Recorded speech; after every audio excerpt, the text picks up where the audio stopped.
Hi everyone, please subscribe to my channel.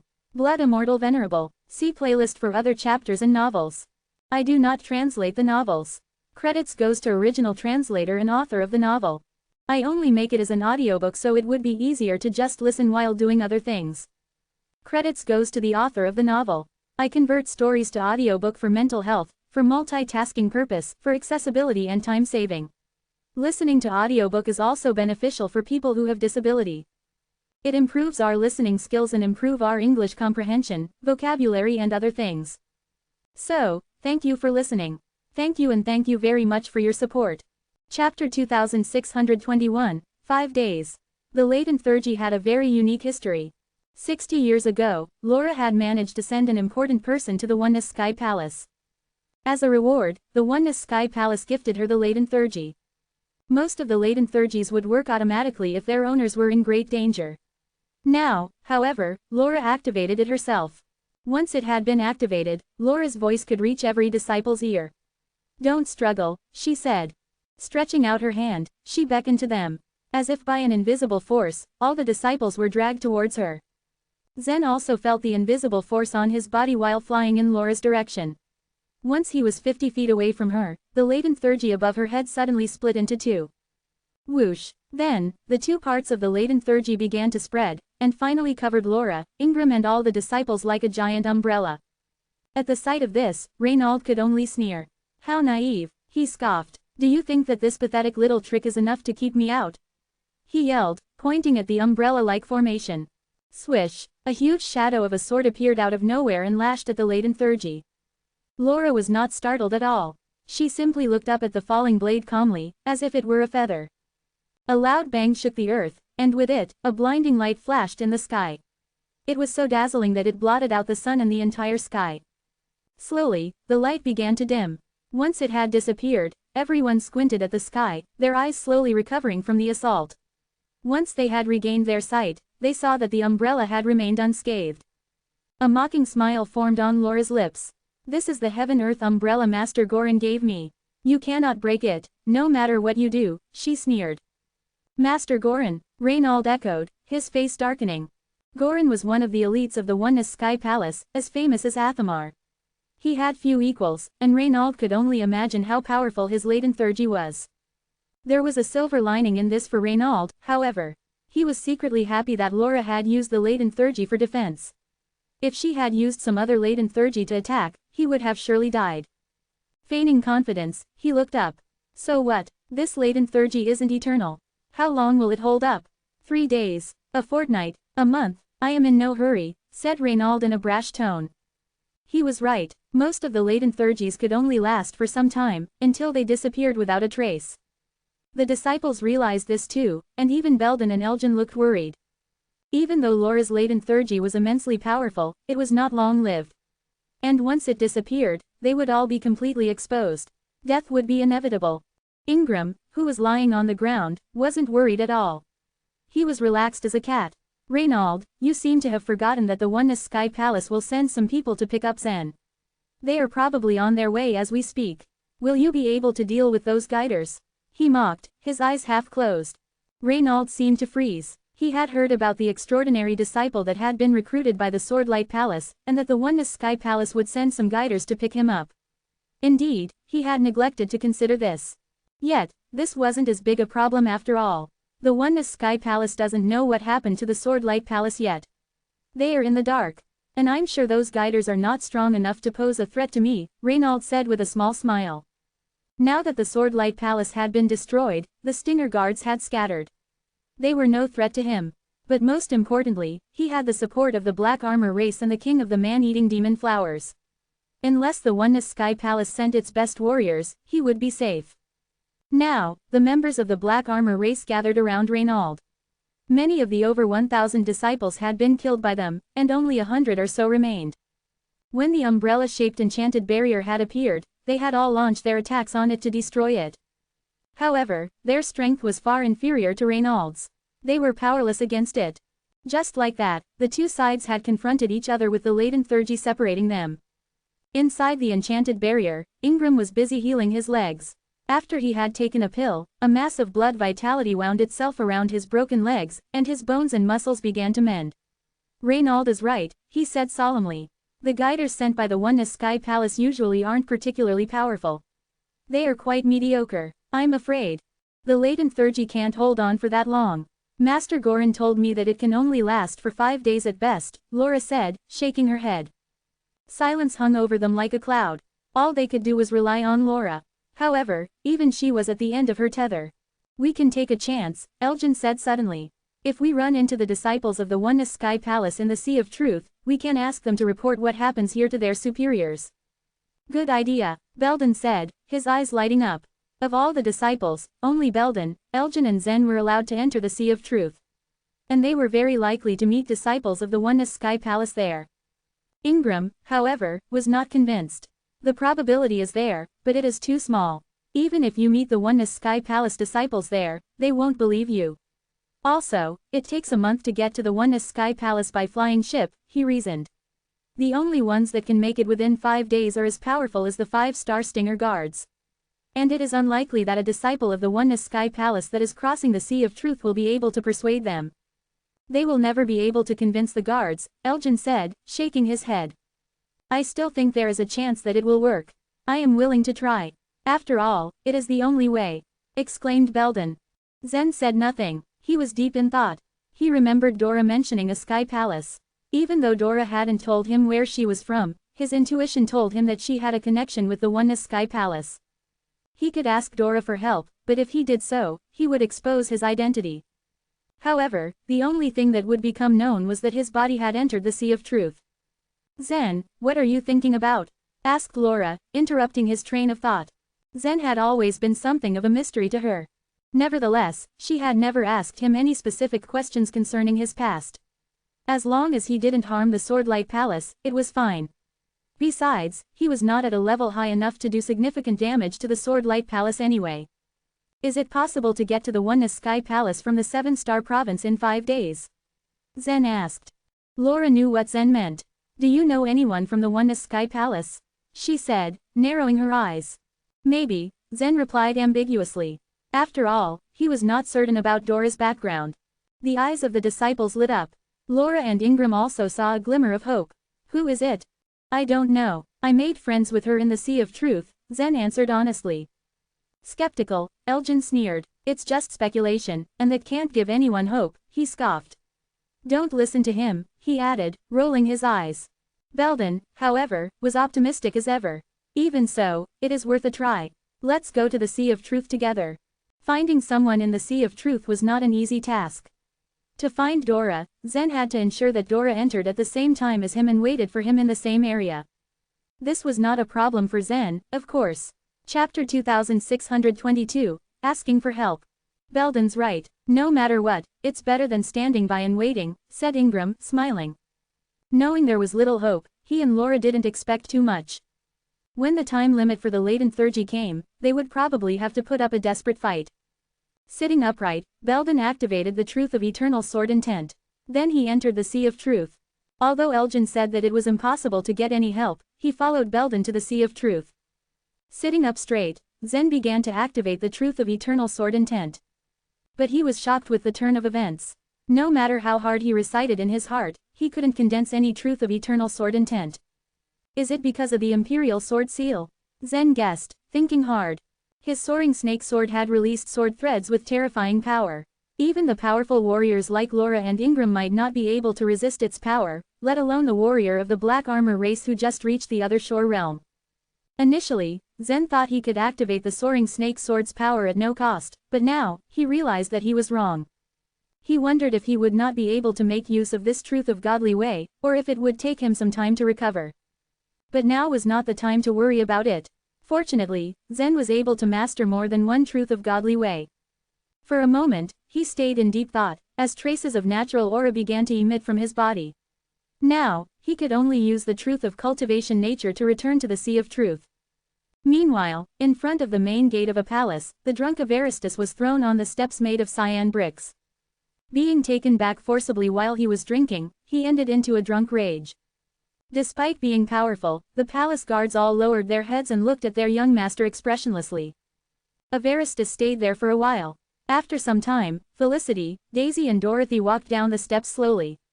Seeing her son like this, Daisy slightly frowned before she gently walked up to where he was. Lightly waving her hand against his forehead, she wiped away his hangover. Although Evaristus had regained his consciousness, he still had a trace of unhappiness on his face. Seeing his mother, he said coldly, "Mother, why did you call me over?"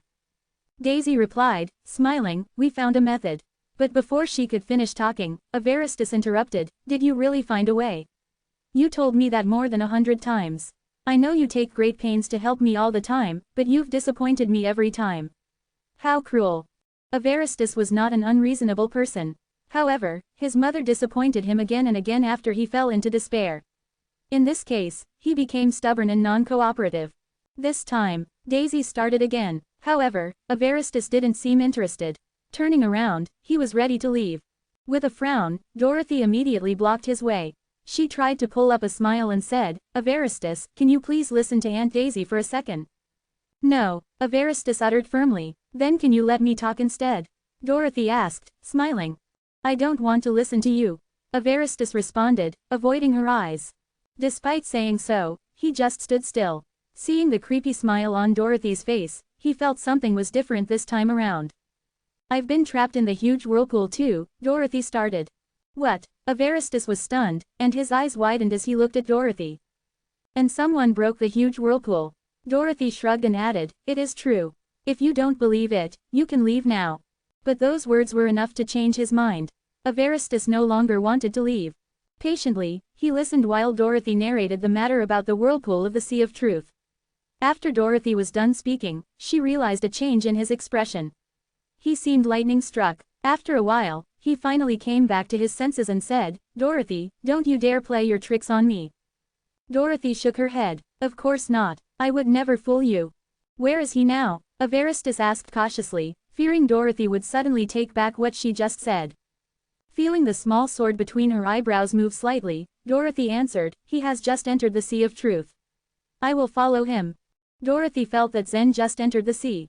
Once he moved farther, it would be difficult for her to find him. After finding a place, Dorothy quickly began to activate the Truth of Godly Way. Then, she allowed her soul of light to enter the Sea of Truth. Splash! When her truth boat came into being, Zen came to her view. He was adjusting the boat's direction, letting it drift back and forth. Her heart jumped a little with the thought of Zen awaiting her arrival. "Zen, can you do me a favor?" Dorothy asked. Zen grinned at her before he responded, "What a coincidence. I also want you to help me, and it's very urgent." His answer piqued her curiosity. With a puzzled expression, she quickly asked, "What is it?" "Have you heard of the Swordlight Palace?" Zen asked, staring at her. Blinking her eyes, she shook her head. Although she was knowledgeable and talented, a small force like the Swordlight Palace was numerous in the human race. Thus naturally she had never heard of it. "It's located in the 7-Star Province, very close to the Wild Goose Pass," Zen added. "I know the Wild Goose Pass. What about it?" Confused, Dorothy still couldn't follow. This Swordlight Palace was created by Athamar Chu and it is a subordinate force belonging to the Oneness Sky Palace. However, due to the attacks made by some non-human monsters of the other shore realm, I'm trapped 3,000 miles north of the Swordlight Palace. My safety could only last for 5 days. After that, I'm afraid I will be in great trouble, Zen said concisely. "You have entered the Source World," Dorothy exclaimed, "and you are trapped in the 7-Star Province. Why didn't you tell me earlier?" Saying it out loud, Dorothy immediately became anxious. Zen just flashed his usual smile. Then he asked calmly, "Dora, you just said that you wanted me to help you too. What can I help you with? Let's talk about it later. I'll leave the Sea of Truth right now. Wait for me," Dorothy said to him quickly. She remembered that the Wild Goose Pass was located at the edge of the Source World, marking the entrance to chaos. It was not too close to the Oneness Sky Palace. 5 days was too short, and she didn't want to waste any time. Before Zen realized what just happened, Dorothy's truth boat already disappeared. It took her less than 5 minutes to enter and leave the Sea of Truth, so naturally Dorothy met Daisy's, Felicity's and Evaristus' curious stares when she got back. "Zen seems to be in trouble," Dorothy explained. "He is being besieged by some non-human monsters of the other shore realm in the 7-Star Province. He can only hold on for 5 more days. Hearing this, Daisy and Felicity felt a bit shocked. They knew that the only person who could save Evaristus was Zen. If what Dorothy said was true and Zen happened to die this time, then Evaristus would also be doomed. The Wild Goose Pass is next to the 7-star province. 5 days is too long. I will ask my husband to take action. Being a decisive person, Daisy immediately made up her mind. In an attempt to save her son, she had gone through several disappointments. Even if Zen was really a liar, she would never give up trying. Without hesitation, she turned into a streak of light and flew away. Chapter 2623, Winchell Lynn.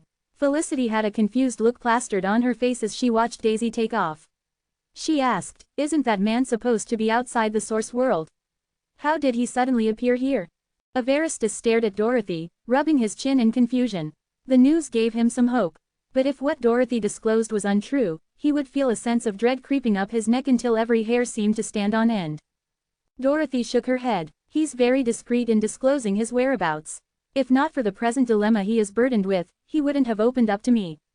Whenever Dorothy attempted to pry into Zen's background, he resolved to be as prudent as possible, and avoid, as far as he could, any discussion with her. It's okay, Felicity spoke lightly, and it would be convenient if we recruited such an individual. Dorothy nodded, weighing her words without surprise. I hope Uncle Winchell can rush over in time. Meanwhile, Daisy turned into an eerie glow that appeared to ignite as a beacon of light. She rushed over quickly into a cavern. Inside the dim cavern was an entryway leading to the main hall where meetings were held. Winchell and Gorin sat on the far end of the long table, deep in conversation, their voices hushed. It was almost too quiet to be heard by anyone. Daisy rushed inside, her abrupt arrival drawing the attention of both men. Winchell hurried to meet her and asked, "Daisy, what makes you look so anxious? The affairs in the palace keep you occupied that you neglect your own household." Daisy scowled at her husband, her sharp tone cutting through the silence. "Have you ever considered checking up on your own son?" "What do you mean?" Winchell wrinkled his nose, his frown deepening. "Somebody can rescue Evaristus out of the whirlpool." Daisy heaved a heavy sigh. "What?" Winchell and Gorin stood very still, surprised by the news. "But he is now at the 7-star province, besieged by a group of non-human monsters. He would only live for 5 more days if you don't go save him." Daisy echoed what Dorothy just stated. One eyebrow cocked, Winchell landed his gaze on Daisy, and he could tell from her expression that she was serious. "The Swordlight Palace?" Gorin remained silent but widened his eyes significantly. "Have you ever heard of it, Master Gorin?" Winchell asked. Gorin responded, "It's the sect that Athamar founded. Back then, he had laid out a few lofty swords and created several sects, but most of them got destroyed. The Swordlight Palace is one of those that survive and thrive under certain circumstances. I can even recall how I once rewarded a latent Thurgy to someone there." Daisy tapped her foot with annoyance and butted in, "Time is limited, Winchell. Who cares whether it's true or not? You have to go." Following his wife's anxious stares, Winchell chuckled and spoke with a faint smile, "Don't worry, Daisy. Although I have a long way to go, 5 days is enough." Gorin tilted his head sideways and proceeded, "I'll send Winchell to the 7-star province with the guiding sword. It won't take him 5 days to go to the 7-star province. 3.5 days should be enough." Upon hearing those words, Daisy felt reassured. She gently smiled and said, "I'm sorry for the trouble I have caused you, Master Gorin. Thank you for your help." Zen remained motionless on his truth boat and waited. About an hour later, he saw a figure which seemed familiar to him. Dorothy finally returned by her truth boat. "Dora, how's it going?" Zen asked. Dorothy smiled good-naturedly and said in her calm voice, "My uncle has already set out." "Uncle?" Zen quizzed, his eyebrows raised. Dorothy leaned inward and revealed, "It's my cousin's father. His son got trapped in the whirlpool and got stuck there. I notified them that you could save him, so he hastily set out and might arrive soon." "What do you mean, save your cousin?" Zen was confused. "Yes," Dorothy beamed. "I badly need your help. Only you in this world can come to rescue my cousin." In reality, Zen had a bad feeling about taking the candle at the bottom of the sea. Number 9527 revealed to him that those candles were valuable and could be beneficial someday, so Zen planned to retrieve them after finding those whirlpools. However, it cautioned him of the dangers in case he took too many. The owners guarded those candles, and he would probably provoke trouble on himself once caught. Number 9527 explained that no help would reach Zen if it did happen. The forewarning gave him chills, so he dismissed his plan. However, he needed to take just another candle away. The idea settled his uneasiness. What was more, Dorothy tried to save his life. He had to return this favor. Of course, I offer my hands in service. But, I seek your word to hide this secret about my body going into the sea of truth, Zen begged. Okay, if I may add, what's the name of your uncle? Zen asked. His name is Winchell Lin, Dorothy stated, her relaxed brow free of frown lines. After their brief chat, Zen departed the sea of truth. Elgin and Belden woke up before Zen did. As Elgin forced to open his eyes, a look of indignation surfaced on his face as he spoke. I met the members of the Bering race. Those fools were swollen with arrogance. They refused to help, and they even taunted me. Before Elgin finished his words, Laura gave a bitter smile. Currently, the Bering race held the reputation as the most influential race in the Source world. They proudly distinguished themselves as the only legitimate descendants of the human race. It seemed impossible to request for their support when needed. Moreover, they settled in a territory too far away, and time was limited. Belden mumbled as he ran his hands through his hair. In the eyes of the disciples who support those famous sects, the Swordlight Palace is of little significance. They don't care about us at all. Even from the viewpoint of the Oneness Sky Palace, we are not especially relevant. Master Athamar built our sect but just left behind a lofty sword, remarked Ingram. The Swordlight Palace needed to prove its worth first to deserve the protection from the Oneness Sky Palace. A meager force like them lacked asylum due to its smallness. The ways of the world existed like this for a long time. Zen's eyes flickered as he opened his eyes, slowly adapting to the natural light extending from the sun. Almost everyone's eyes gathered on him. Zen previously stated that it was very likely for him to succeed. His words gave them assurance. But before Laura could ask Zen, she heard a soft, rustling sound coming from outside. Zen raised his head and blinked rapidly, raising a hand to shield his eyes from the brightness. He saw a few members of the Black Armor race flying back and forth. They scattered snow-white powder into the air, which resulted in steam forming above them. Apparently, they are trying to kill all of us, cried Ingram with a shaky smile, his eyes frozen on the incident in front. The powder isolated the nearby areas, so no one had the chance to create a space channel or perform the grand teleportation. Even without this impediment, we still won't be able to leave, Laura gasped, beads of sweat forming on her forehead. Ignoring what was happening outside, she looked at Zen and asked, "How's your talk with your friend?" Zen shared, "Someone's on his way here. Is he a Oneness guard?" Laura asked again. Zen tugged on his bottom lip, shaking his head. "I don't know. I only know that his name is Winchell Lin." Lin. After hearing the family name, Laura felt disappointment in her heart. She hadn't heard of a Lin clan in the Oneness Sky Palace, but when the name Winchell came up, a feeling of strange familiarity enveloped her. A light sparkled from her beautiful big, brown eyes. Chapter 2624, Waiting Uneasily. The Oneness Sky Palace was among the most massive, well-equipped, and powerful of the orthodox human forces. The branches of the Oneness Sky Palace varied in strength. Some were incredibly strong, with warriors that were considered living legends by their peers. Some branches, however, were much weaker in comparison. The Swordlight Palace was perhaps the weakest of the branches of the Oneness Sky Palace. In contrast, over the past years some of the branches had developed so quickly that they had become at least as powerful as the Oneness Sky Palace itself. One such branch was the Origin Mountain. The Oneness Sky Palace was located on Bulk Mountain, which was right next to Origin Mountain. It was said that Origin Mountain used to be the highest natural structure in the region, rising higher than Bulk Mountain, and in fact, it rose so high that it virtually blocked the sky and prevented sunlight from entering the Oneness Sky Palace. This aggravated the Eastern Emperor Tai, who leveled off Origin Mountain so that its height was reduced by 350,000 feet. It was in the period after the leveling that Origin Mountain began to grow in strength and reputation. Winchell Lin was one of the most notable and outstanding warriors of Origin Mountain. Laura frowned, deep in thought, as memories from hundreds of years ago became clearer in her head. Finally she spoke. "I remember now. Winchell Lin isn't a Oneness guard." As soon as Elgin and the other disciples of Swordlight Palace heard what Laura said, they were immediately disappointed, especially Elgin. He felt that the Swordlight Palace had lost all hope, and he said in an eccentric tone, "He is not even a Oneness guard. I bet he won't be able to make it here within 5 years, let alone 5 days. When he does arrive, our flesh and bones will have turned into ashes by then. I'd rather not ask for his help." Belden laughed, "A person whom even Master Laura knows can't be a nobody." Laura raised her eyebrows at Elgin. She turned to Zen and said, "Winchell Lin is not a Oneness guard, because he is not from the main branch of the Oneness Sky Palace. Besides, with his strength, how could he possibly be a oneness guard? You mean, he's not powerful enough? Asked Ingram. Like Elgin, he looked disappointed. After all, even Ingram stood a chance of becoming a oneness guard if he worked hard enough. If Winchell Lin was weaker than him, then how could they count on him for any help? That's not what I mean at all.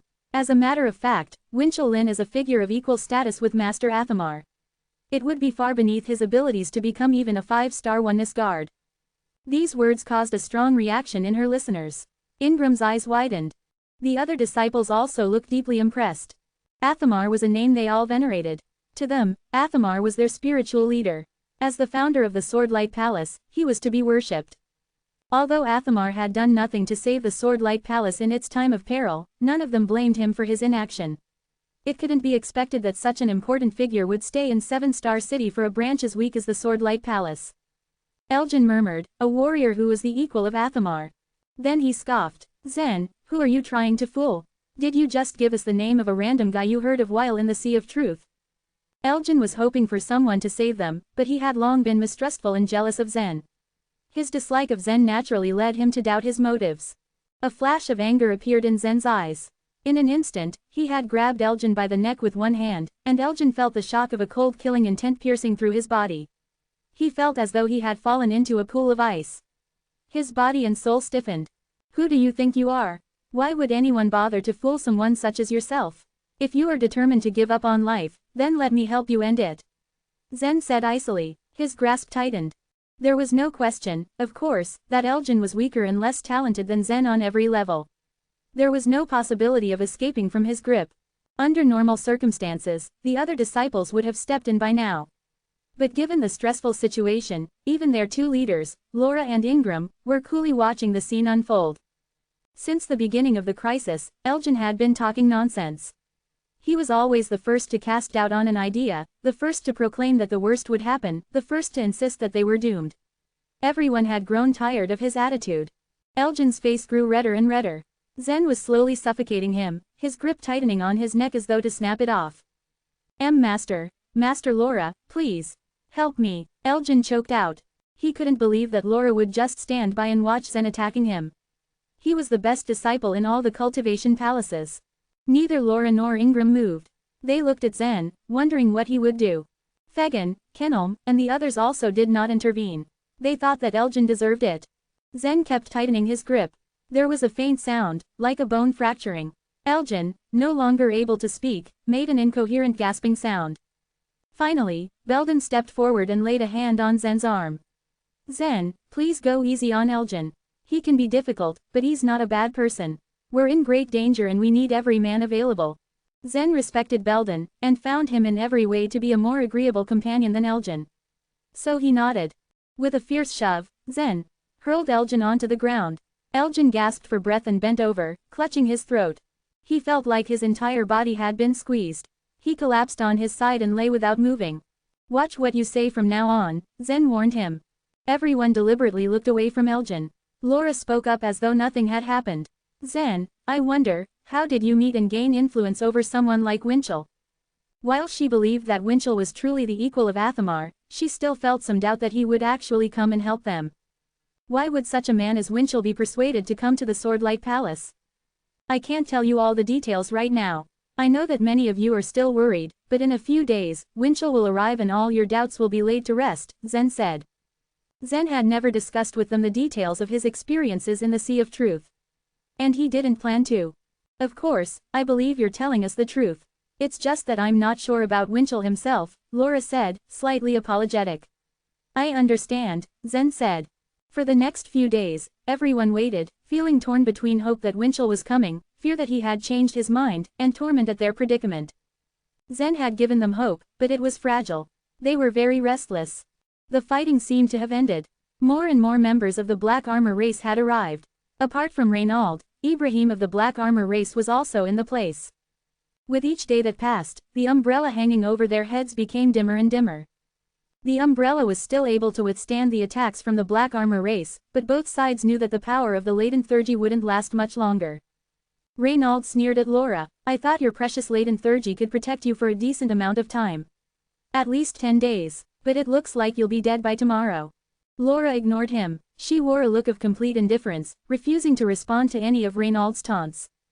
This human girl is very beautiful, isn't she, Reynald? Maybe we shouldn't kill her immediately once the latent theurgy is destroyed, Ibrahim said suggestively. Reynald licked his lips. Good idea, we'll do just that. Laura maintained her indifferent demeanor. The only sign that she had heard was the faintest trace of a flush on her pale cheeks. She had already decided that once the latent theurgy fell, she would not choose to live and make herself vulnerable to the suffering promised by the black armor race. Even if she had to pay the price of burning the other shore token. At that moment, a member of the black armor race appeared via grand teleportation. He spoke to Ibrahim in their strange language, apparently giving him a report of some kind. Chapter 2625, Raining Swords. Ibrahim smiled mischievously with an evil glint in his eyes. Turning to Reynald, he said, "Those guiders from the Oneness the Sky Palace have arrived. Kindly deal with them, Reynald. I shall stay here." Reynald then lightly touched his nose, activating the grand teleportation technique. In an instant, he vanished into thin air. Laura and Ingram perked up at what Ibrahim just said. If it was true that the guiders had been sent here, they had some hope yet. But before their hopes could be realized, Reynald had returned nonchalantly, and tossed something into the air. With an audible thump, several round objects rolled on the ground. To Laura's horror, she realized what those things were: human heads. The men sent by the Oneness Sky Palace were so lame. I thought I would finally get to have some fun. Boring, Reynald complained disdainfully. Laura looked up at Reynald and yelled, "They are sent by the Oneness Sky Palace. How dare you kill them like that? Aren't you afraid of irritating the Oneness Sky Palace? They will definitely avenge their men." That thought did cross my mind, of course. After all, they are considered most dignified and authoritative among the human beings. But do you really think they will care about these small characters?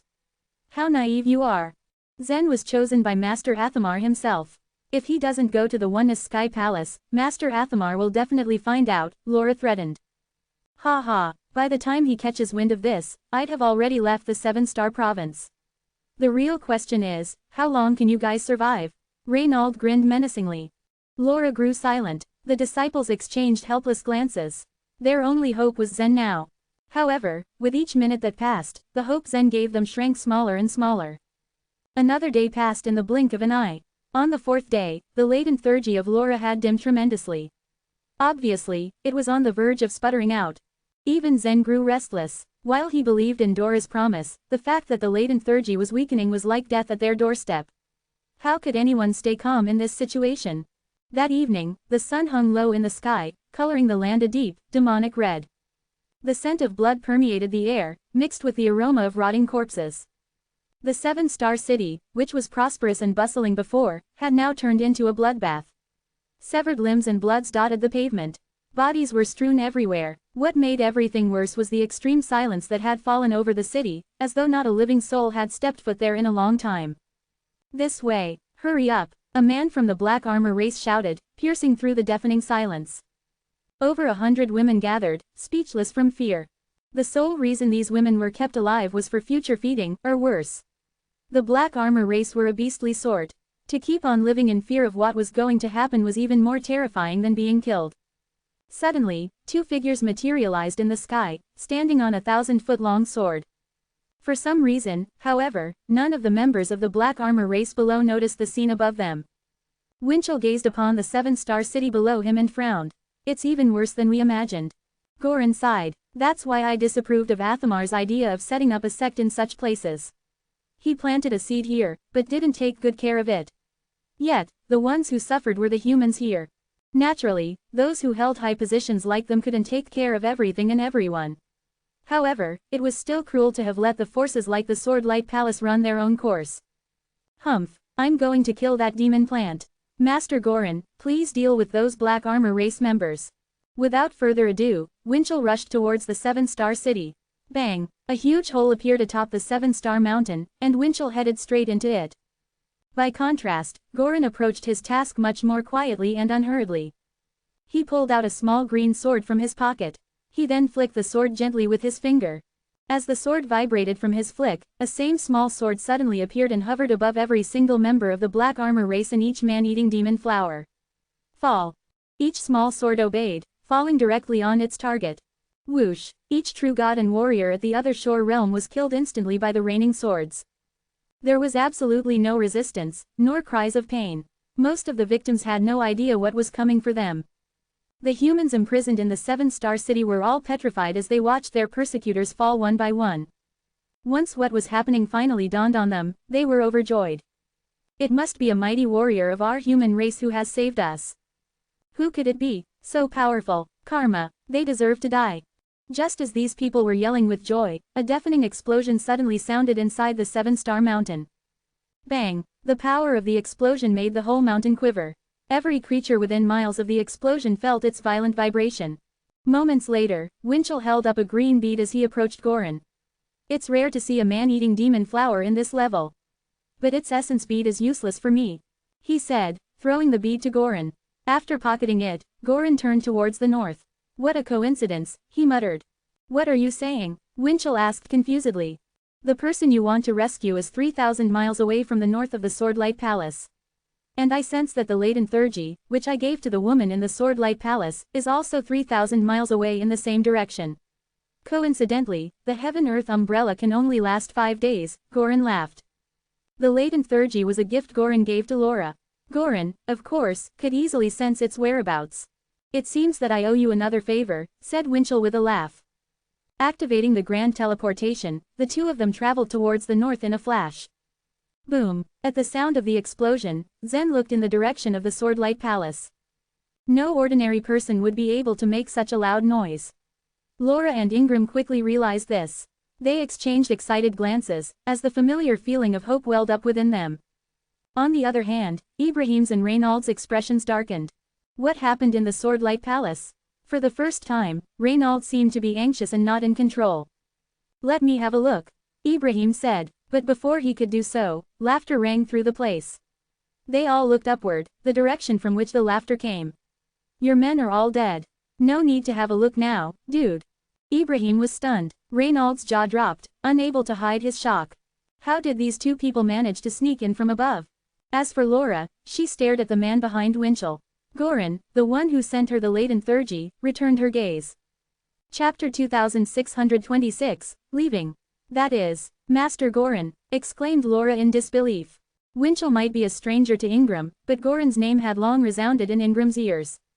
Goran was one of the 3 Oneness governors in the Oneness Sky Palace, and both him and Athamar were well known there. Zen had really made it. All the disciples were shocked. Elgin had given up. Zen had threatened him once and he didn't dare to say anything since then. But the moment he saw Zen's reinforcements, he realized he had made a fool of himself. Disciples like Belden regarded Zen with reverence. Zen's background was mysterious. The fact that he could call in such powerhouses meant that he was strong as well. But why had he joined the insignificant Swordlight Palace in the first place? Zen himself could not answer this question. Number 9527 had asked him to join the Swordlight Palace. Winchell ignored Reynald and the members of the Black Armor race and looked down as he asked, "Who is Zen Luo?" Zen stood up and bowed to him. "I am," he said simply. "Great, you are still alive." Winchell laughed as he flew down. He crushed the laden Thurgy and landed on the ground beside Zen. He stared at him as he said, "I heard from Dora that you can save my son. Is that true?" "Yes, I can," Zen replied without hesitation. "Very good, I hope you won't let me down," Winchell said, patting Zen's shoulder in satisfaction. He liked Zen's frankness. He had gone to such lengths so fast for his son's sake, and now that Zen had personally confirmed it, he felt much more relieved. Reynald's and Ibrahim's hearts sank as they watched this scene unfold. The two men who had appeared so suddenly didn't show any killing intent, but they knew from their auras that they couldn't resist them. They felt like 2 ants standing before elephants and that it would be meaningless to run away. Even I can't call in such powerhouses. How did Zen, a disciple of the Sword Dance Palace, do that? Reynald thought, his blood boiling.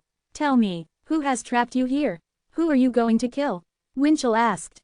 Winchell and Goran used their sharp insight to tell what was going on with a single glance. The warriors outside the Heaven-Earth umbrella could be killed, including the man at the other shore realm who stood with the people of the Black Armor race. Winchell looked fierce, but he was thinking something furiously. He wanted to tell everyone that he had made his way through so many big provinces just to help Zen. Zen knew this and smiled as he looked at Reynald. Reynald trembled as he felt Zen's gaze on him. Zen pointed at him and said, he has to die along with the people of the foreign race. Knowing that he was about to be killed, Reynald tried to display the grand teleportation before Zen finished talking. Ibrahim and the other members of the black armor race thought the same. This might be their last chance to escape. But it was too late. Winchell had already clenched his fists and launched a few punches into the sky. Invisible fist prints twisted the space, clanging dully. The space fluctuations that Reynald and his group had condensed were shattered by the fist prints. Their bodies, cinnabar fields, and souls followed. The disciples were shocked yet again. Reynald had been the leader of the Swordlight Palace for a long time, but he wasn't strong enough to fight Winchell. In the end, he died in the same way as the people of the black armor race who had just reached the other shore realm. Winchell hadn't needed to bring out all his strength. He had only needed one strike to slay all his opponents. That was what a real human master was capable of. Once Winchell had killed all the enemies, Goran descended slowly as he stared at Laura. What happened to the time-honored Swordlight Palace? Why was it destroyed so suddenly? He asked in concern. Winchell didn't care about the Swordlight Palace. But since the Swordlight Palace was part of the Oneness Sky Palace, Goran needed to know what had happened. The one who Master Winchell just killed was our leader. Laura filled Goran in on what had happened in the Swordlight Palace these past few days. Goran paced, his hands behind his back as he said, "The Seven-Star Province is desolate. It was quite difficult for Athamar to build the Swordlight Palace against so many non-human creatures. And I know it mustn't have been easy for you to resist for so long. This place is not as valuable as he thought. The business alliances have made a fortune by virtue of the trade routes you built. I think all survivors should leave this place and be sent to the Oneness Sky Palace for Athamar to deal with," said Winchell. The disciples lit up at his words. For outstanding disciples like Elgin and Belden, the Oneness Sky Palace was their ultimate goal. It was just that with their talents, the Oneness Sky Palace wouldn't choose them. That was why Elgin was jealous of Zen. And it would be a blessing in disguise if they could really go to the Oneness Sky Palace. Goran glanced at the disciples and then at Laura and said, "It's an option, but they have to choose for themselves." Laura and Ingram looked at each other, their eyes full of decisiveness. They yearned for the Oneness Sky Palace too. With Ingram's talents and temperament, he might become a Oneness Guard if he went to the Oneness Sky Palace. But as key members of the Swordlight Palace, they couldn't leave when the palace was in trouble. The Seven-Star City had been destroyed, but there were more than a dozen other big cities in the Seven-Star Province. If they left, more than 10 million divine citizens would be eventually devoured by monsters, and the Seven-Star Province would become desolated again. Laura told Goran what she was thinking. Goran didn't force her. Instead, he helped her control the lofty sword. Although the Swordlight Palace had been destroyed, it would be prosperous again under the protection of the lofty sword. Winchell and Goran stayed in the Seven-Star Province only for half a day. After that, he put Zen and over 100 disciples in a small world. He then drove the guiding sword to leave alongside Winchell. In the small world, Belden, Elgin, and the others were very excited. Fagin and Kenelm felt like they were in a dream. The Oneness Sky Palace was the place where really powerful human warriors lived. It was a legendary great force. Kenelm invited Zen to look for the tomb, and accidentally involved them in the disaster of the Swordlight Palace. He was now on his way to the Oneness Sky Palace. He couldn't believe his good luck. Chapter 2627, An Unpleasant Meeting. Several days had passed. Upon their release from the small world, the disciples of the cultivation palaces found themselves in a vast, empty square. However, Winchell and Goran did not appear. A beautiful, majestic mountain gate stood at the end of the square. The colossal gate had a huge plaque in its center, engraved with ornate lettering, "Origin Mountain." The design evoked sword intent. Everyone gazed at the gate for a moment, and then looked up. There was something blocking the view of the sky above the gate. It looked like a large, dark brown curtain. What kind of place is this Origin Mountain? It isn't the Oneness Sky Palace, is it? What is that curtain? It's blocking the stars. Everyone in the group was confused by the curtain, including Belden, Kenelm, and even Zen. They had no idea what it was. That's not a curtain. That's the Origin Mountain itself. It is so high, so massive, that when one stands at the foot of the mountain, it seems like a curtain covering the sky, said someone behind them. The speaker had a pleasant, calm voice. Everyone turned around when they heard these words. A feeling of excitement came over them as they saw who was approaching them. 3 beautiful women walked slowly and gracefully towards them. They were accompanied by a young man who looked to be young, and a few guards. The Swordlight Palace had occupied the Seven-Star Province for many years. Although it was a relatively small force, the palace was known to hold many lovely women. Surely, however, they could not all be winsome and charming as the women who now came towards them. The girl in the lead had fair skin and flowing hair, and wore a gauze dress in sky blue. She had a faint smile on her pretty face. She seemed to be very young. Despite her air of elegance and gentleness, there was a faint aura of sword intent around her. It was clear that she cultivated the truth of eternal sword intent.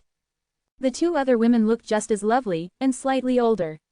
Their cultivation base could not be seen through at all.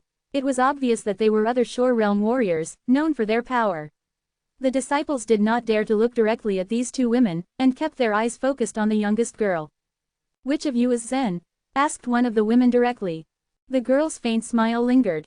"Aunt Daisy, don't be in such a hurry. See, I think I can guess, let me try," she said softly. She moved closer to the disciples as she spoke, her gaze sweeping across every person in the group. In an instant, she had fixed her lovely eyes on Zen, and she strolled towards him. She tilted her head, studying him curiously.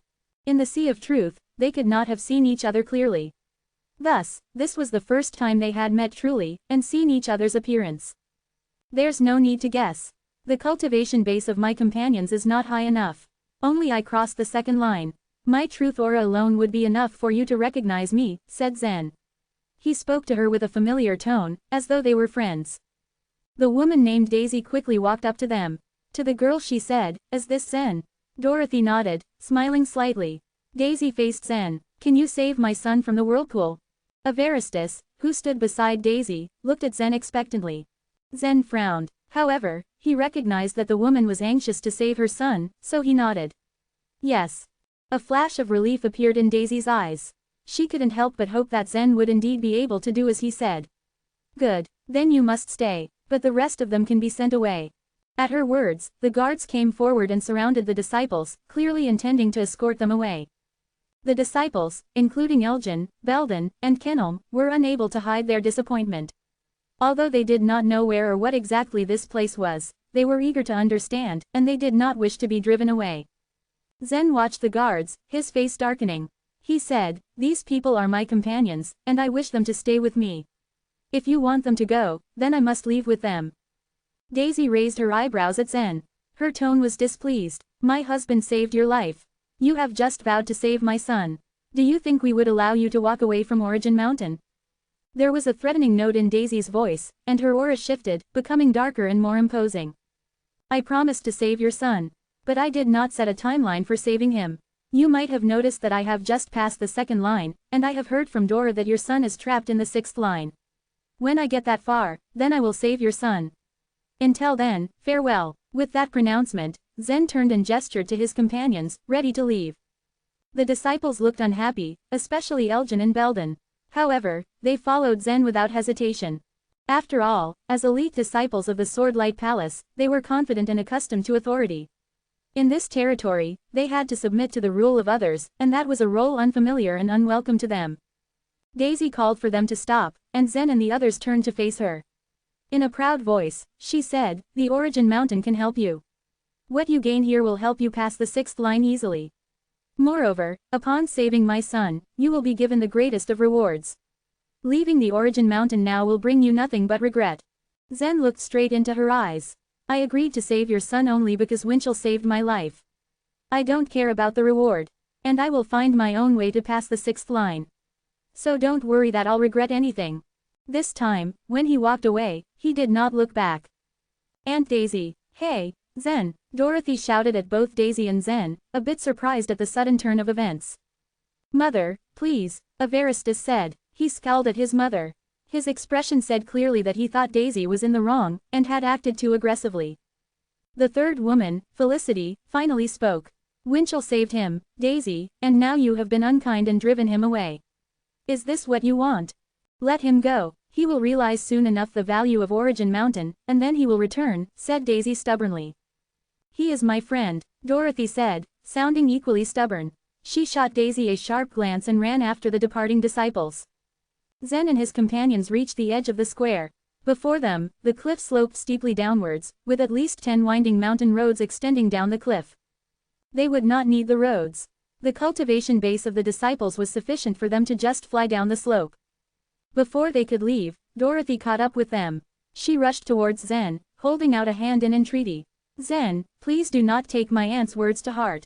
She is very anxious to save her son. Zen nodded. I know. Despite her harshness, some of the things she said are right. It is much better for you to stay here in the Origin Mountain, Dorothy said. Are you saying that I won't be able to pass through the Sea of Truth if I don't rely on the Origin Mountain? Zen asked, staring at Dorothy. Zen does not need the Origin Mountain. He can cross the Sea of Truth without it. He is a superior talent, and he is capable of instant enlightenment. On his first try, he succeeded in cultivating the truth of eternal sword intent.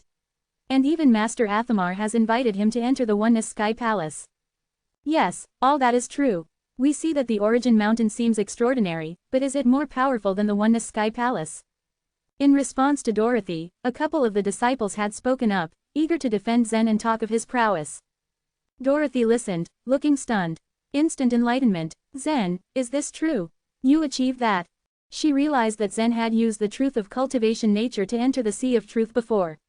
And this time, he had instantly grasped the truth of eternal sword intent. It occurred to her that if all this was accurate, then he was far more powerful than she had thought. The Origin Mountain had no hold on him if he was capable of all these things. Indeed, even the very leaders of the Origin Mountain would be quick to welcome such a talented and outstanding man into their group. Given his stature, Dorothy no longer knew how to persuade him to stay. Zen gazed at her with a faint smile. It's better for us to meet in the Sea of Truth. With that, he leapt lightly into the air, and soared down the mountain. The disciples followed his lead. In a moment, they had vanished from sight, leaving Dorothy standing alone at the edge of the cliff. Chapter 2628, The Reason. Disappointed, Dorothy walked back to the square. She glared at Daisy and said, Aunt Daisy. Zen is the person that even Grandma cares about. She had been expectant to meet Zen, but now that he had left, she had become pretty annoyed. But she was also puzzled. Daisy was behaving very strangely today, very unlike herself. Daisy's aggressive expression morphed into a gentle smile. She sighed and said, Of course I know it. He is, after all, someone who could enter the Sea of Truth with his physical body. If we were to really keep him, we would agree even if he brought 1,000 people with him, not to mention that he only brought 100. The Origin Mountain is so huge, and it could easily hold them. Felicity and Evaristus looked curiously at each other, while Dorothy frowned. So why did you let him go? The Oneness Mountain already knew all about it when Winchell brought Zen back, Daisy said, smiling helplessly. So what? Could the Oneness Mountain even interfere with Zen's choice? Will Grandma allow it to happen? Dorothy asked, displeased with how things had been going. The Oneness Sky Palace claimed to be a unified force to the outside world. But from within, there were 1,000 complications tangled with each other. The Oneness Sky Palace had occupied the Oneness Mountain. Its branches occupied the Origin Mountain, Bright Mountain, and the Azure Mountain, etc. These huge mountains could dominate a region if they were placed anywhere in the source world. There was no doubt that the palace in the Oneness Mountain was the main force. But Dorothy had known Zen for quite a time, and this time, the people from the Origin Mountain had saved him. So it was taken for granted that he would join the Origin Mountain. The Oneness Sky Palace did have the ability to force Zen to join them, but doing that didn't make any sense. To Dorothy, her grandma was an aggressive figure and wouldn't ever make a concession in a matter as serious as this. Daisy shook her head and said, Zen joined the Sword Light Palace after he entered the Source World. His talent was spotted when he cultivated Athamar's lofty sword. The boy could actually attain instant enlightenment. The Oneness Sky Palace has sent out a few guiders before us, but they were killed. At this, Dorothy, Felicity, and Evaristus realized what happened. No wonder the Oneness Sky Palace was refusing to give up on Zen, and no wonder Grandma was willing to make a concession. But Zen was brought here by us. Dorothy complained angrily. Daisy smiled. Never mind, it's also good for Zen to join the Oneness Sky Palace. It has a better foundation than us, and maybe he can learn more there. You have to keep an eye on him in the Sea of Truth. We are still counting on him to save Evaristus. Okay, Dorothy replied sullenly. It was difficult for Dorothy to get involved in the disputes of the elders, but at least Zen had joined the Oneness Sky Palace. At the foot of Origin Mountain, the disciples of the Sword Light Palace were still fuming, simmering with indignation. The Origin Mountain is not the Oneness Sky Palace anyway. They were full of themselves, Jago said discontentedly. Belden thought for a moment, and then said, I find all this a little strange. We have just arrived at the Origin Mountain, but they suddenly changed their attitude. It didn't make any sense. Zen, who was walking at the front of the group, nodded in agreement and said, I think so too. He was not a total stranger to them. It was illogical for the lady to act like that. We've come all the way here, but now we don't know where to go, sighed Kenelm. If we had known this earlier, we would have stayed in the Swordlight Palace. The Oneness Sky Palace was unattainable to these disciples of the Swordlight Palace. It was difficult for even people like Elgin and Belden to enter the Oneness Sky Palace. Kenelm and his friends were far behind in the equation. If the Oneness Sky Palace didn't make an exception for them, they wouldn't be qualified to join such a force. At Kenelm's words, the other disciples felt frustration rising. We might as well go back to the 7-star province. It's such a long way back though. It's not easy. It wasn't easy to cross a large province even for warriors at the other shore realm. With their cultivation level, it would be difficult for them to return to their hometown. At their long faces, Zen smiled and said, Don't be upset. We can find a solution. Let's look around before making a decision. No matter how bad the situation was, they were currently in an area that belonged to the territory of the humans. At the very least, they didn't have to worry about losing their lives. The huge mountains were like canopies of the heavens that covered the heads of the crowd. They were all extremely tall and awe-inspiring. They walked for about 300 miles along the road between the mountains before a huge wall loomed ahead of them. The wall was a metallic grayish-brown. What was most strange about it was that the huge wall was covered with swords. There were all kinds of swords of different sizes and shapes, long, bent, thin, and wide. There were broken swords, and there were also swords embedded with gems. Some of them looked precious. But they were all firmly stuck on the wall. A lot of people were gathered under the wall. Most of them were consummate true gods. They each occupied their own territories and sat down cross-legged, as if they were waiting for something. What wall is this? Kenelm asked. Some disciples of the Swordlight Place had no idea what was happening. I've heard of it before, Belden said excitedly. It's the famous sword wall. What's that? Why are there so many swords hanging on it? A disciple asked. Belden looked up at the sword wall and said, The Oneness Sky Palace is located in the Bloom Divine Province. It is a traditional great human force, so there are tens of thousands of people coming to worship every day. But it's impossible for the Oneness Sky Palace to carry out tests every day, which is why they put a wall here. Crossing the sword wall is the first step to joining the Oneness Sky Palace. Zen gazed at the wall and asked, It isn't easy crossing the wall, right? That completely depends, Belden said seriously. If you're highly compatible with the swordsmanship, it will be easy for you to succeed. If not, you might not be able to cross the wall in your whole lifetime. Compatible. At this, he remembered that Dorothy had mentioned this before. It turned out that the disciples of the Oneness Sky Palace used this wall to test their compatibility degree. But going by what Dorothy had said, if one could achieve instant enlightenment, they would be 100% compatible. Seen that way, he had a high level of compatibility with the swordsmanship. So he assumed it wouldn't be a problem to pass through this wall. But it might not be that easy for the others. Get off. This is our place. Go back, you losers. A loud voice scolded. Zen turned in time to see more than 20 angry young men coming their way. The young man in black in the front carried 2 swords that crossed at his back, his eyes glinting coldly. He was shouting at the disciples of the Swordlight Palace.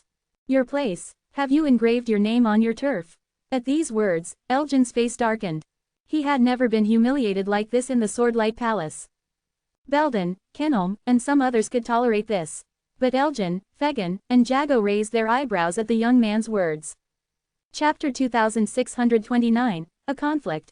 The young man in black considered these disciples who came from nowhere as pariahs that didn't deserve his attention. Elgin's retort surprised the young man in black a little. He sneered, Don't you know the rules, you mongrel? You're courting death. The young man in black raised his hand and struck out his palm towards Elgin. A trace of cold energy was hidden in his palm. Elgin would probably turn into an ice sculpture and fall into a pile of bloody pieces if he was hit. The man actually wanted to kill Elgin. Elgin, who was new here, felt confused about the situation. Even in the Swordlight Palace, no one dared to attack without a warning, but this man in black meant to kill when he attacked without giving any warning or signs. Out of desperation, Elgin suddenly twisted his body and instinctively held up the cyan sword that was still sheathed in front of him to block the attack. Bang! When the young man's palm hit it, a wave of cold energy spread out. Elgin suddenly felt a cool sensation in his right hand, and half of his body was frozen within seconds. The young man in black had no intentions of stopping at that. After the first slap, He flipped his hand and tried to slap Elgin's head again. He was determined to kill Elgin on the spot. Zen raised his eyebrows and leapt towards Elgin like a panther. He grabbed Elgin's clothes and pulled him backwards. Elgin narrowly missed this slap. At the same time, he said to the man in black, "If you have any issues with him, we can talk. Why are you hell-bent on killing him?" The young man in black stared at Zen coldly and laughed. "Who do you think you are? A waste of a warrior with core strength. What makes you think you have the right to ask me to speak nicely to you?" As streams of truth of godly way accumulated around him, countless palm prints covered Zen's head. A fierce light flashed in Zen's eyes. He didn't dodge the palm prints and instead rushed straight towards the young man in black. Slam, slam, slam, several palm prints hit Zen's body, forming layers of icy shells on the surface of his body. But when his body shook slightly, the icy shells broke. He was not affected at all. In the blink of an eye, Zen rushed to the young man in black and extended his right hand like a bolt of lightning. The young man in black didn't expect Zen to be such a ferocious opponent. He was taken aback momentarily. The double swords on his back suddenly unsheathed and flew towards Zen as he yelled, sword freezing momentum. This killing tactic was a result of the fusion of mysterious ice godly way and the truth of eternal sword intent. Whatever the sword touched would be rendered frozen and then crumble to pieces. Noticing that Zen still had no intentions of dodging his attack, the young man in black smiled smugly. But Zen's counter-strike was beyond his imagination. He spread out his arms, which were like two poisonous snakes that came at their prey. He grabbed the two swords from the young man, and then released a great force. Crack, crack, Zen actually broke the swords. Before the man in black could react, Zen's palm had landed on his chest. Phew, the young man in black was thrown backwards with the impact and he heavily fell on the ground. He was dizzy and struggled to raise his head. He said angrily, "Do you know who I am? You will definitely pay for offending me. Prepare to die." "Oh really? I will die." Zen touched his nose and chortled as if he had heard the funniest joke in the world. When the young man in black opened his mouth to speak again, Zen sent a strong wind to him with a casual wave of his hand. An invisible force went straight into the man's mouth. His teeth were smashed into pieces and blood flowed out of his mouth. "So, I'm a waste of a warrior with core strength who has no right to ask you to speak nicely to me, huh?" Zen said as he stood towering over the young man in black and looking down at him. Crack, crack, crack, more than 20 people led by the young man in black drew their swords in preparation for an all-out assault. They were all from the same clan. Intense power of the truths of godly ways spread out along with a cold energy, immediately turning the surroundings into a winter land. Whoosh! One of them stood between Zen and the young man in black and announced, "He is the young master of our Wong clan. If anything happened to him, you would be dead for sure. If you know when to stop and kneel down to beg for mercy, maybe our Wong clan can spare your life." Thwack! Before the man could finish his words, Zen slapped him hard. The slap seemed to be weak, but it was in fact powerful and extremely quick. Zen's opponent was unable to dodge it. His body spun in the air several times before falling to the ground. "Even the waste knocked down by me didn't have the qualifications to talk to me. Those who think they are not a waste can come forward and try," Zen said intimidatingly. The people of the Wong clan couldn't see clearly how Zen made his move. Although they drew their swords at the same time and were ready to attack, there was a hint of fear in their eyes, especially the young master of the Wong clan, who had now got up with the help of others. He was glaring at Zen as if he was going to devour him in one gulp. But just as he had said earlier himself, these worthless people with core strength could do nothing to defend themselves. Just then, a few white figures suddenly appeared atop the tall sword wall. These figures were all dressed in white robes and had swords on their backs. They all dashed towards Zen. When the young master of the Wong clan saw these white figures, his eyes lit up as if his savior had arrived. He shouted in a muffled voice, "Jagger! I'm here." The young men in the white robes emitted a powerful aura. Although they were not at the other shore realm, the truth of eternal sword intent emitted from them was full, indicating that they were only one step away from reaching the other shore realm. As soon as these people appeared, the place, which had been noisy, fell silent. The young man at the helm flew down and scolded impatiently, "Anyone who dares to make trouble under the wall will be killed immediately." Carlyle Wong moaned, "Jagger. He wanted to kill me just now." The young man who spoke was Jagger Wong, 2 years older than his younger brother, Carlyle Wong, and he had already crossed the sword wall before his younger brother. After inspecting Carlyle Wang's injury, Jagger Wong turned to look at Zen and asked, "You wanted to kill my brother?" "No," Zen replied with a smile. Jagger Wong was a little surprised to hear this. He sneered, you dared to do it but are chickening out when it comes to facing the consequences of your actions. Do you think you will get away just by denying what you did? However, Zen continued, I have spoken the truth. If I really wanted to kill him, he would have already become a corpse by now. Moreover, such a useless person doesn't deserve to be killed by me. A malicious look took over Jagger Wang's face. He sneered, interesting. There are very few pariahs who are so ignorant about everything under the sword wall. Zen remained calm and said coldly, I also find it interesting. It's rare to see so many good-for-nothings pop out one after another. The faces of the young men in white robes darkened at this. The young man standing at the end of the queue didn't think it was a big deal and instead laughed and remarked, Jagger, a mere pariah dared to call you a good-for-nothing. Ha ha ha. Chapter 2630, Who Will Die First? There was a reason why the word, pariah, came into being. The Oneness Sky Palace was situated within the Bloom Divine Province. It had countless branches that further comprised of many clans. Every year, over 100 million humans flocked into the vicinity of the Bloom Divine Province. They would hope to join the Oneness Sky Palace. The column of the people was so long that it appeared to be an endless pilgrimage. They had set several trials for the warriors to limit their entry into the palace. Sword Wall was one of the many tests they had to pass to get in. Since Zen and his group had come from the Origin Mountain, they didn't meet the other barriers before the Sword Wall. The aboriginals of Bloom Divine Province looked down upon the outsiders and called them pariahs. When the others saw how Zen was being treated by the young men, they became nervous. They were worried about Zen and themselves since they all arrived together. Even Belden and Elgin were tensed since they were all new to the place. With a sharp glare, Jagger stared at Zen and scoffed, you dare to provoke me. In response, Zen raised his eyebrows slightly and shrugged. I never provoke losers. It seems that in your eyes, I am not a loser, Jagger sneered at him meaningfully. Zen cast a sideways glance at Jagger and said, you're right. In my eyes, you are even worse than a loser.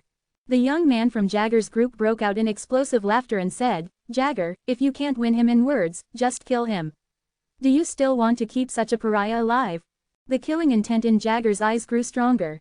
His eyes were fuming with rage as he glared at Zen. As I said, anyone making trouble under the sword wall shall be killed, regardless of occasions. I will give you one last chance. Kneel here and bow to me and my brother 100 times, and disable your elixir field. Then maybe, I'll spare your life. Otherwise, I will be forced to follow the rules and take your life. The spectators in the crowd began whispering to each other. That guy is digging his own grave. I'd disable my elixir field if I were him. How ignorant he is to fight against the people of the Oneness Sky Palace. A warrior who has lost their cultivation base is as good as dead. If he leaves here, he will probably be killed. This is how one will end up when they offend the Wang clan. They looked at Zen with sympathetic eyes. As things got more intense, Zen did not appear to let up. Belden knew the situation was going to spiral out of their control if he didn't act upon it. He mustered up the courage and walked towards Jagger and said, this is just a misunderstanding. Let's come to a compromise. We can pay for it. Who asked for your opinion? Get lost, yelled Jagger, his nerves exploding. He had crossed the 8th line in the sea of truth. When Jagger roared in frustration, his sharp aura surged through his body like sharp swords that came straight to Belden. Belden's face turned pale as he took a few steps back from the impact. He struggled to remain on his feet and almost collapsed to the ground. That was the last straw. Zen could not hold himself anymore. He balled his hands into fists and tightened his jaw.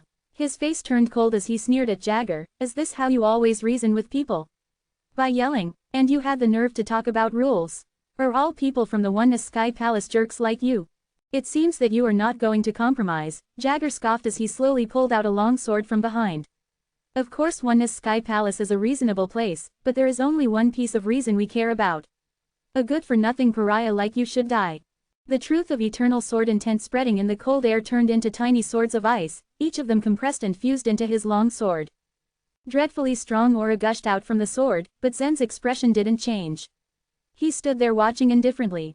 Closely studying Jagger's aura that emitted from his body, Zen theorized his strength was close to Nicholas's. Maybe a little weaker than Nicholas, but not by much. While the swords continued to compress and merge, Jagger took the moment and charged straight at Zen without giving him time to react. It was the perfect chance. He rushed forward pointing his sword at the middle of Zen's eyebrows, determined to take Zen's life. Truth of cultivation nature. Jagger was not another Shore Realm warrior. Therefore, Zen didn't feel the need to use the soaring snake sword or the imperial sword seal to deal with him. However, being a member of the Bloom Divine Province, Jagger had cultivated some formidable theurgies of truth of godly way. And that was what Zen lacked in his cultivation, putting him at a disadvantage. Zen quickly took a step back to retreat from an offensive and impulsive Jagger. They both flew up in the air to not disrupt the crowd during their battle. Not long after, they had made a circuit around the vast area from their fight. The people below them dodged and retreated in confusion to not be hurt from the impact. You will die no matter where you run to. A look of disdain reflected in Jagger's eyes when he saw Zen keep retreating further back. Then, he swung his sword lightly. The tiny frosty swords that fused into Jagger's sword came darting out in all directions. After spinning for a while in the air, they began to surround Zen. This time, Zen had nowhere left to retreat. Watching the swords come at him, Zen didn't move a muscle. He showed no signs of panic. Suddenly, with a flash of light in his eyes, Wei's blending energy emitted from his body. Instead of flinching, he charged at Jagger. Jagger scorned, "Oh, so now you want to fight me? Let me help you die." Sword destruction move.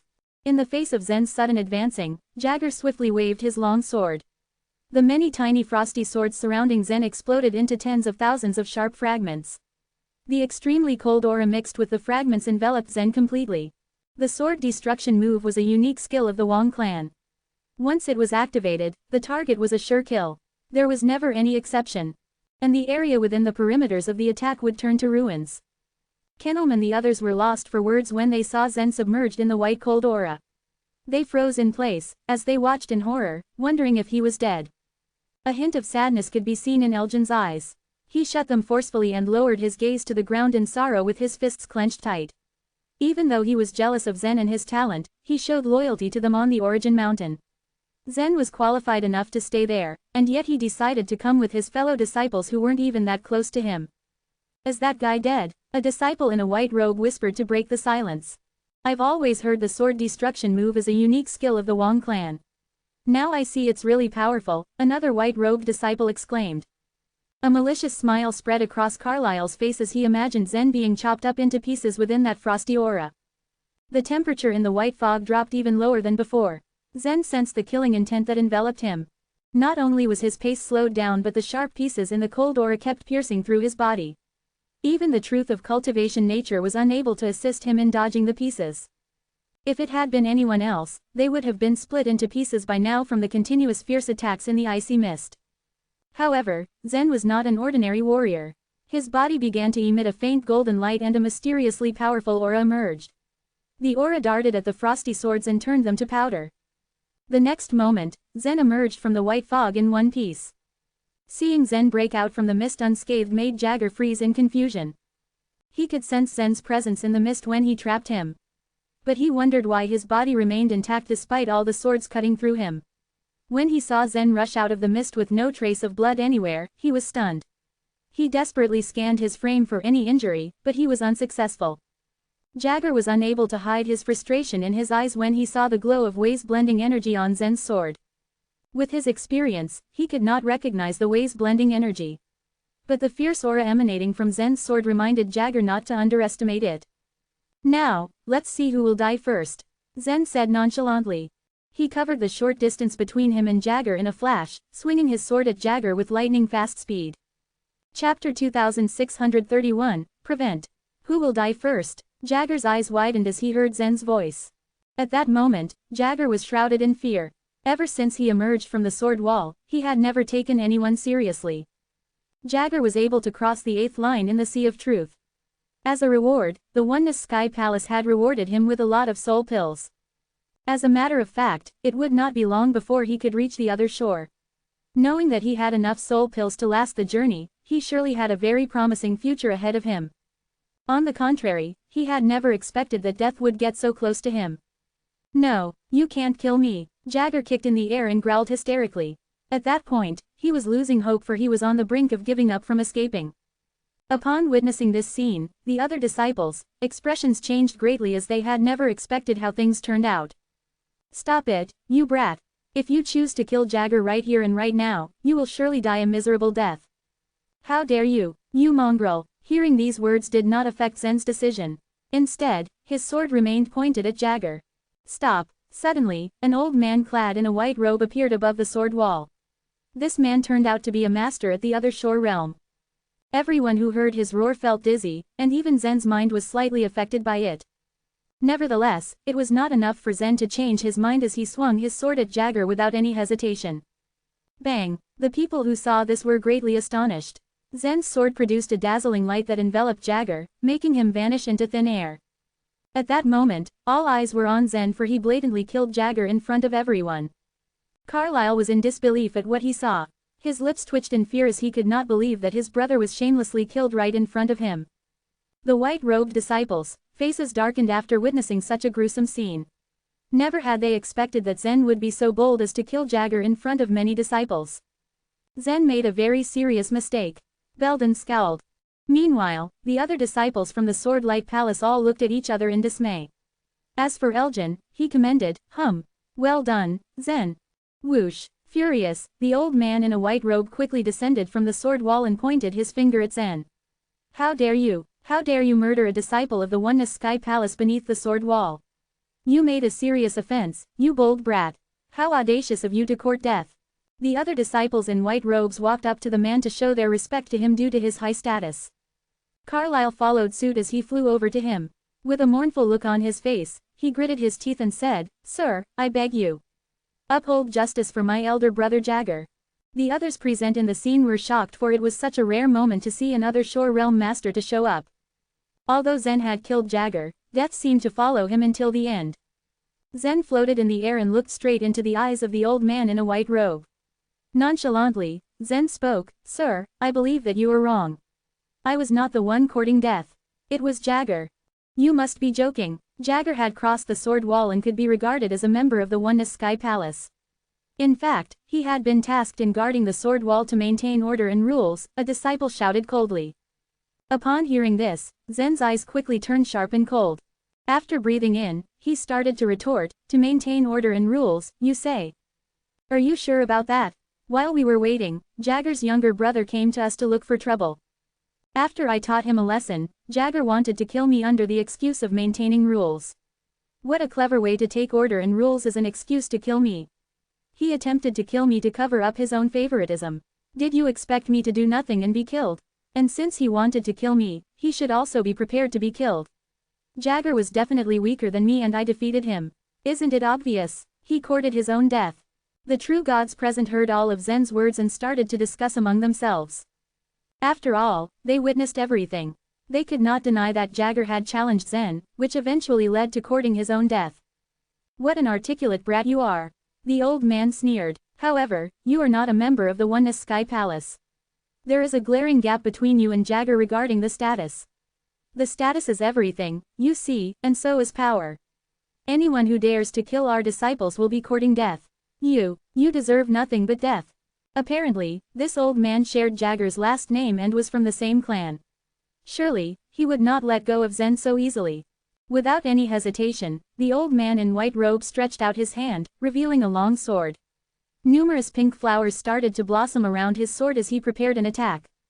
How could you be so unreasonable? Zen frowned scornfully. With the recent turn of events, Zen had only proved his speculation to be true. In large clans of the Divine Land, there were quite several rules which restricted combat among their disciples. Unless there was a life and death war between two great clans, the disciples rarely lost their lives in combat. The most intensely competitive places were the Forbidden Lands and the Arena of Legends. However, people didn't die in the Arena of Legends. As for in the Forbidden Lands, one of their main tasks was to fight against monsters. The Divine Land was dominated by the human race, which meant that the warriors there didn't have much sense of crisis. However, the Source World was totally different. Since the human race didn't play a dominant role, they had to fight against countless races and demons. As they wanted to become stronger and conquer the other races, their internal competition had also become more fierce. Zen had vaguely noticed this phenomenon in the Swordlight Palace. However, he didn't expect that it was way more serious in the Oneness Sky Palace. Seeing that the old man in white was about to launch a fatal attack against him, Zen immediately retreated and placed his fingers on the space ring. Whilst this was happening, he started to gather the truth of eternal sword intent in his body. Previously, he had used up the truth of eternal sword intent after he employed the Imperial Sword Seal. After several days of recovering, it was now ready to be used again. If the old man really wanted to kill him, then he wouldn't have any other choice but to use his trump card. Moreover, Zen had another life insurance, Winchell. Only he would be able to save Everestus, so he thought that Winchell wouldn't just stand by to see him get killed. This was another reason why Zen was so brazen to kill Jagger without worrying about the consequence. Swish. Meanwhile, as the old man activated the power of the pink flowers, a mild aura diffused from his sword. Perhaps this mild aura was some sort of spell used to bewitch the people. However, Zen was quick to sense the killing intent concealed within the mild aura. As soon as he felt the killing intent, he instantly realized that the man was powerful and that he would not be able to resist his attacks. The soaring snake sword. If I use it now, then it will cause me endless troubles. But there's no other choice for me now. Just as Zen had made up his mind and was about to unsheath the soaring snake sword, the air suddenly became chilly. This gentle breeze, however, refreshed everyone as soon as it came in close contact with their faces. As soon as the stupefied crowd felt the sudden chill on their faces, they immediately regained their consciousness, clearing their minds. At the same time, an indifferent voice echoed through the air, "You can't kill him, Galen." Upon the arrival of this voice, a young man in a blue robe appeared, looking aloof. "How dare you stop me? Jagger did not die for nothing." Galen, the old man, retorted stubbornly. The long sword in his hand continued to charge towards Zen, emitting a wisp of pink breeze that swept towards him. Noticing that Galen ignored his words, the young man's face contorted in anger. All of a sudden, he moved his body, and his once gentle aura turned into an aura of violence. He dashed towards the old man and did not hesitate to throw a heavy punch at him. Bang! The impact was so intense that Galen was sent flying towards a mountain wall. With his fist still clenched, the young man's fury gradually returned to normal. With a little bit of anger remaining, he spoke, "How dare you turn a deaf ear to my words? This is your fault, you shouldn't have forced me to attack you." Chapter 2632, Fooled by his trick. Everyone considered Galen as a strong warrior, but now he had been pounded against the mountain wall by this young man's punch. Even the sword wind that had been curling up towards Zen dissipated. When the crowd saw this scene, they were all shocked and intrigued. Judging from the way this young man spoke to Zen, it appeared that he was familiar with him. So was he here to protect Zen? However, the young man shot a cold glance at Zen before zooming off to the sword wall. Galen struggled for a while on the mountain wall before he could emerge. His wrinkled face was full of ferocity as he glared at Zen. Obviously, Galen wanted to kill Zen, but he had been forewarned by the young man.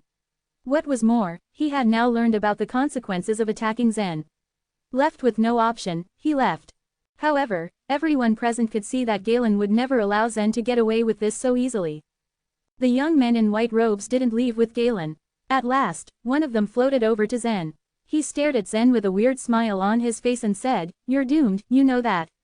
If you leave now, you will definitely be hunted down and slain by Flagmaster Galen.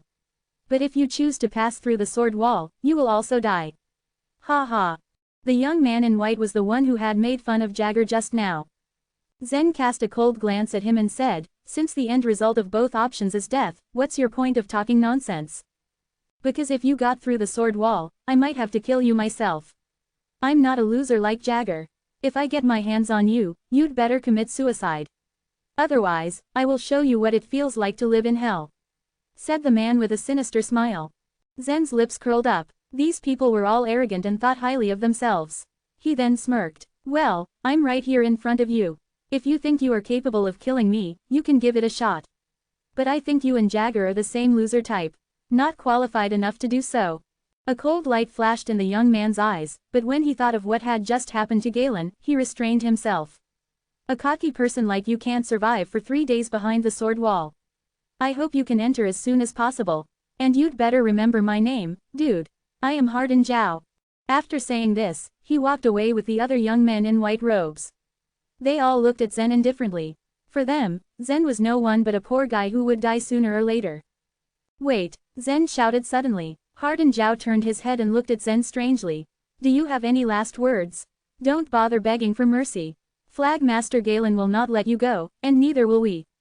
"What's your name?" Zen asked coolly. "Hardin Zhao," answered the young man proudly. "What?" Zen repeated. "My name is Hardin." He finally understood that Zen was making a fool of him. A sneer appeared on Zen's face as he apologized, "I'm sorry. My memory is bad, I can't remember the name of a loser. The crowd below the sword wall burst into laughter at his jibe. Those disciples from the Swordlight Palace, including Belden and Elgin, tried hard to hold back their laughter meanwhile. I didn't expect that Zen could play such a trick, Kinom said in a low voice. Curse you, Hardin's face turned red with anger. The other young men in white robes also had a ghastly killing intent in their eyes. Whenever they came to maintain the order of the sword wall, they were received with respect and adoration. This time, not only Jagger was killed by Zen, but their member was also humiliated like this. How could they tolerate it? Seeing that Hardin's aura had increased greatly, a man next to him nudged him. Hardin, did you forget what Mr. Liu has said? We can't kill him here, he reminded. Mr. Liu, who had attacked Galen, was a superior being. None of the men in white could afford to offend him. Calm down, when he enters the sword wall, we will have 100 opportunities to kill him. Another young man in a white robe glanced at Zen and then sneered. Hearing this, Zen looked at him calmly and asked, Sir, what's your name? When the man was about to open his mouth to answer, he remembered Zen's previous trick. His face darkened and he grunted before flying away with his companions. Zen slowly landed once they left. When Carlyle saw that his brother had been killed and Galen had retreated, his face turned ashen. Just as he was about to exit with his people, Zen suddenly said, Wait a minute. Carlyle's shoulders twitched as he turned around. What do you want? He stammered nervously. The people who had come with him were equally frightened. Zen had killed Jagger, a mighty warrior. Then how could these people dare to challenge him? Looking at Carlyle, Zen asked, How's your compatibility with the truth of eternal sword intent? Carlyle hadn't expected Zen to ask him such a question. He thought that Zen would not show him any mercy. Heaving a sigh of relief, he replied without hesitation, 20%. Only 20%. Zen raised his eyebrows in surprise. It was not a very high level of compatibility. Although the lofty sword could not tell the degree of compatibility, there was another way. By reciting the truth of godly way, a warrior could figure out their compatibility levels with it. For example, Zen was capable of instant enlightenment, which meant his compatibility degree was 100%. Elgin and Belden could recite about 4,000 words, so their compatibility degree would be around 40% or maybe even higher. The young master of the Wong clan was no talent, so his compatibility level was only 20%. Even in the Swordlight Palace, Carlyle was regarded as a mediocre disciple among all the others. When the other disciples heard this, they were incredulous. They immediately understood what Zen meant. For a talent like Zen, passing this sword wall was a foregone conclusion. The disciples didn't have the slightest doubt about that, but what about the others? Elgin and Belden might just succeed, but it would be difficult for the rest to pass. Carlyle's compatibility degree was only 20%. If he succeeded, it would mean one of two things. Either getting through the sword wall was easy or there were other ways to make up for a low compatibility degree. If it's only 20%, it will be very difficult for you to pass the sword wall. But you seem to be very confident. How's that? Zen asked again, feeling baffled at Carlyle's behavior. Carlyle nodded. It has taken me many years to cultivate the truth of eternal sword intent. I'm aware that it's difficult for me to surpass the sword wall, considering my low compatibility degree, but I have a way to get the recognition of the sword wall. The sword wall had served as a screen for a long time. Some people who were reluctant to be rejected would have figured out some tricks to cross it, but the Oneness Sky Palace turned a blind eye to them. As a result, many unjustifiable methods had come up. What is it? Zen asked, staring at Carlyle eagerly. Noticing the hesitation in Carlyle's eyes, Zen ordered, Tell me. Chapter 2633, Sword Reading Liquid. Carlyle finally said, It's the sword reading liquid. We can use it to improve the compatibility degree in a short time. It can improve the compatibility degree. Zen stared at Carlyle with eyes beaming with wonder. Do you have any of it in your possession? Carlyle was reluctant, but he didn't dare to defy Zen. He nodded to him, reached for a small jade bottle from his space ring and passed it over to him. This is all I have. Zen immediately pulled the cork from the bottle. A pure yet distinct aura of the truth of eternal sword intent emanated from the jade bottle and flared up in the air. Someone has infused the truth of eternal sword intent into the liquid, Zen muttered as he studied it carefully. Belden noticed something and said, This truth aura is quite similar to yours. Belden had sensed it instantly since he and the other disciples had previously fought Zen in the truth competition. The truth aura that resonated from Zen's body was quite similar to that of the sword reading liquid. Then suddenly, Zen realized something as his eyes widened noticeably. If one had a low compatibility degree with the truth of eternal sword intent, they could still take advantage of others' truth auras.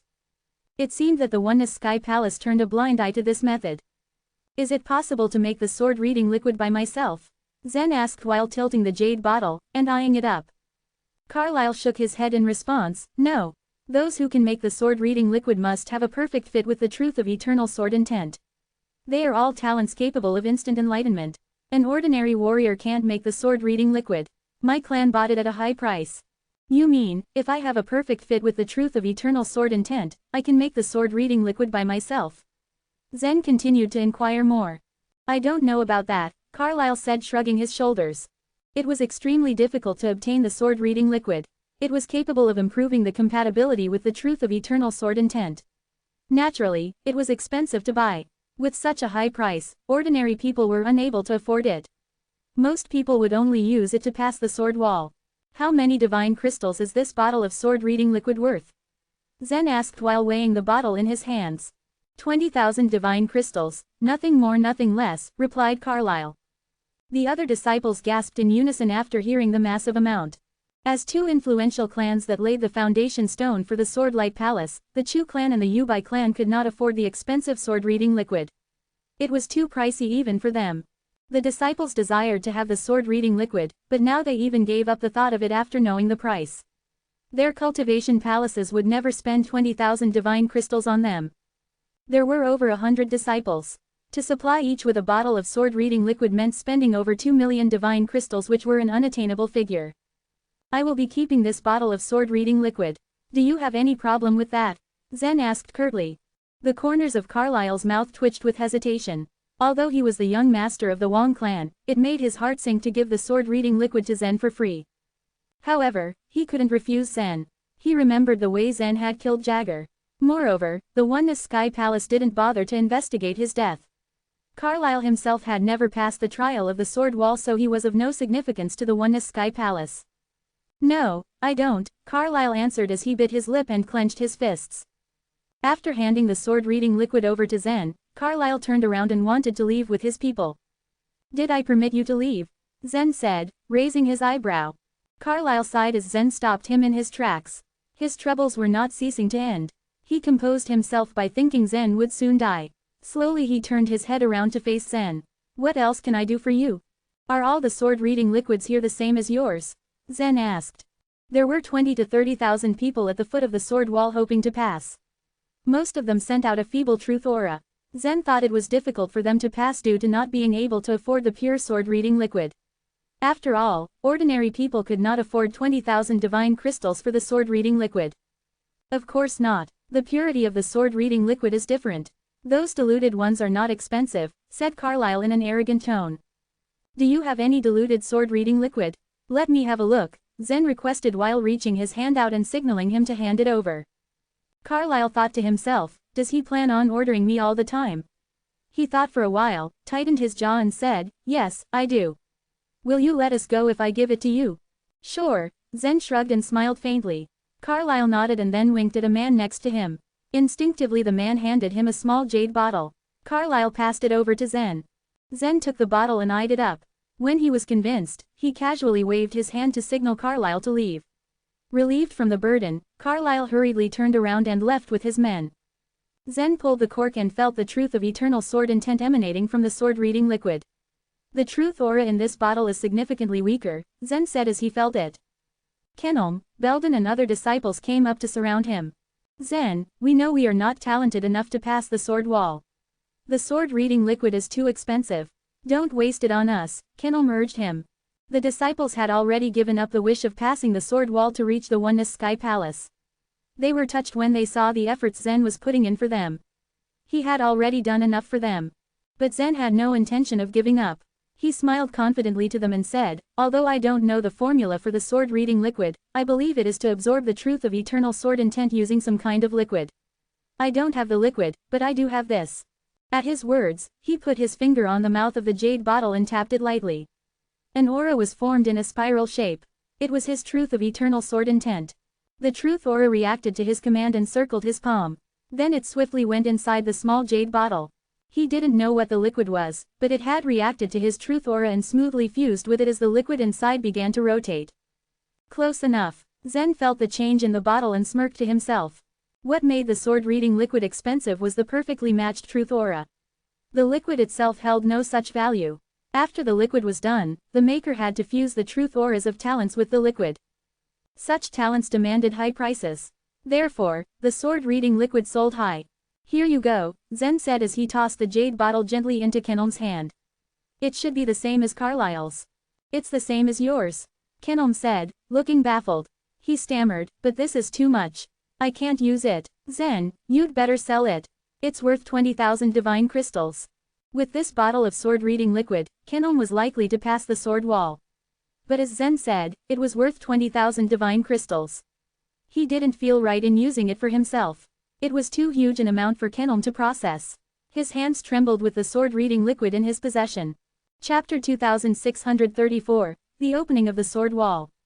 Please, take it. I have no lack of divine crystals, Zen said, nodding his head encouragingly. He had a large sum of money on him, so the divine crystals truly possessed little value to him. However, the eyes of the other disciples of the Sword Light Palace filled with envy when he handed the bottle of sword-reading liquid to Kenom.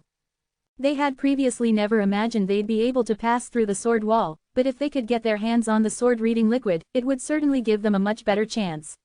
Even Carlyle, a man of little talent, was confident in crossing the sword wall with the use of the sword-reading liquid. Although Zen could make the normal sword-reading liquid perfect, he didn't have any more of such a treasure. The disciples looked at the sword-reading liquid with eager eyes. Although they did not speak, their thoughts had been written on their faces. Zen looked at all the people waiting close by and a great idea popped into his head. He strode over to a group, all of them with fear etched onto their faces. What Zen had done beneath the sword wall had clearly left a strong impression. I would like to strike a deal with you, Zen offered. What kind of deal? A middle-aged man asked nervously and wide-eyed. I would like to trade this bottle of sword-reading liquid with perfect truth aura for your diluted sword-reading liquid. The more diluted the better, Zen said holding up the bottle he'd received from Carlyle. He opened the small jade bottle as he spoke, allowing the aura to rush out and twirl playfully in the air. Their eyes ignited with excitement when the others saw the small jade bottle. The concentration of the diluted sword-reading liquid was only 1% of that of the undiluted one, and the price was far lower. What was Zen thinking? What kind of deal was this? How many bottles would you like? The middle-aged man asked curiously. Zen thought a while and asked, how about you set the price? The middle-aged man pondered on for a moment, unsure if he was being tricked somehow. Finally, he turned to the others and ordered them to hand over their diluted sword-reading liquid. We will not be passing through the sword wall today, he announced. The 30 men behind him had obviously come as a single force, for they all handed out their bottles without any hesitation. Zen noticed that all the small jade bottles appeared the same, so he guessed they must have come from the same place. He wondered who sold this sword-reading liquid and whether he could produce some to sell. The men gathered their bottles in the hands of the middle-aged man who presented them to Zen. This is all the sword-reading liquid we have obtained. Would you trade your sword-reading liquid for all this? He asked hopefully. The man was still unsure of this deal, knowing Zen could not make a profit from it. All he could do was to be hopeful and sincere, and show all they could offer. Okay, Zen replied with a friendly smile. The middle-aged man's face filled with joy. He could attempt to pass through the sword wall anytime he wished, but he could not get such a great deal every day. He could now make a handsome profit selling Zen's sword-reading liquid. He made the exchange with Zen and departed with his men without saying any more. Once they had gone, Zen opened one of the small jade bottles and began softly reciting the truth of eternal sword intent. The truth aura circled the bottle before slipping into it like a snake slithering underground. Soon a bottle of perfect sword-reading liquid was created by Zen. He then walked on to another group of people, a smile on his face and the small bottle in his hand. After performing the same trade 3 times, namely trading the perfect sword-reading liquid for diluted ones, Zen had amassed over 100 bottles of diluted sword-reading liquid. All that was left now was to make them perfect. The disciples surrounded Zen and watched him perfect the sword-reading liquid. They were astounded at what was taking place before their widened eyes. I wonder how much money Zen can make by using his truth aura. I'm afraid he'll be a millionaire in a matter of days. He earns money based on talent. Nobody can take his talent away from him. The disciples were filled with admiration for Zen, as those who came in contact with him often were. I think it should be okay for Zen to make the sword-reading liquid for us, but he may have a problem selling it in large quantities, Belden then said flatly. Why? Elgin asked. All these bottles come from the same place. That means that everyone buys this sword-reading liquid from the same shop, which might have had a monopoly on the sword-reading liquid market. It seems quite possible that it's the Oneness Sky Palace that sells this sword-reading liquid. Otherwise, how could the Oneness Sky Palace tolerate this practice? If Zen sells it alone, it's likely to create some sort of trouble, Belden uttered. Zen nodded as he released the truth of godly way. I agree with Belden, it's reasonable to assume this could be an issue. Belden had spoken the words Zen had been thinking. It must be the Oneness Sky Palace that sold the sword-reading liquid, so he'd best tread carefully. To think they actually did such a thing, Zen began to get a bad feeling about the Oneness Sky Palace, and only time would tell if this feeling was misplaced or not. You can have this. This is for you. This one is yours. Zen began handing out the sword-reading liquid to the disciples one by one. The heavy jade bottles thrilled every disciple. A small bottle cost 20,000 divine crystals. They were blessed to have such a precious object in their hands. After they all had their sword-reading liquid, a discussion began among them. How do we use it? Do we apply it to the sword? Perhaps we should drink it. Zen didn't know either, but he believed with so many people around, they would figure it out soon enough.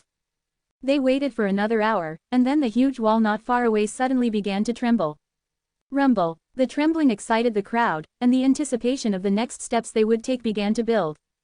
It's begun. God bless me. I must cross it this time. This is the most important challenge of my life. People of all ages and genders lingered beneath the sword wall. Some had been trapped under here for as long as they could remember, and every time this challenge was just as great to them. As the sword wall continued to shake, the long swords that were attached to it all fell off. Clang, clang, clang, the long swords collided in a metallic thunder as they fell.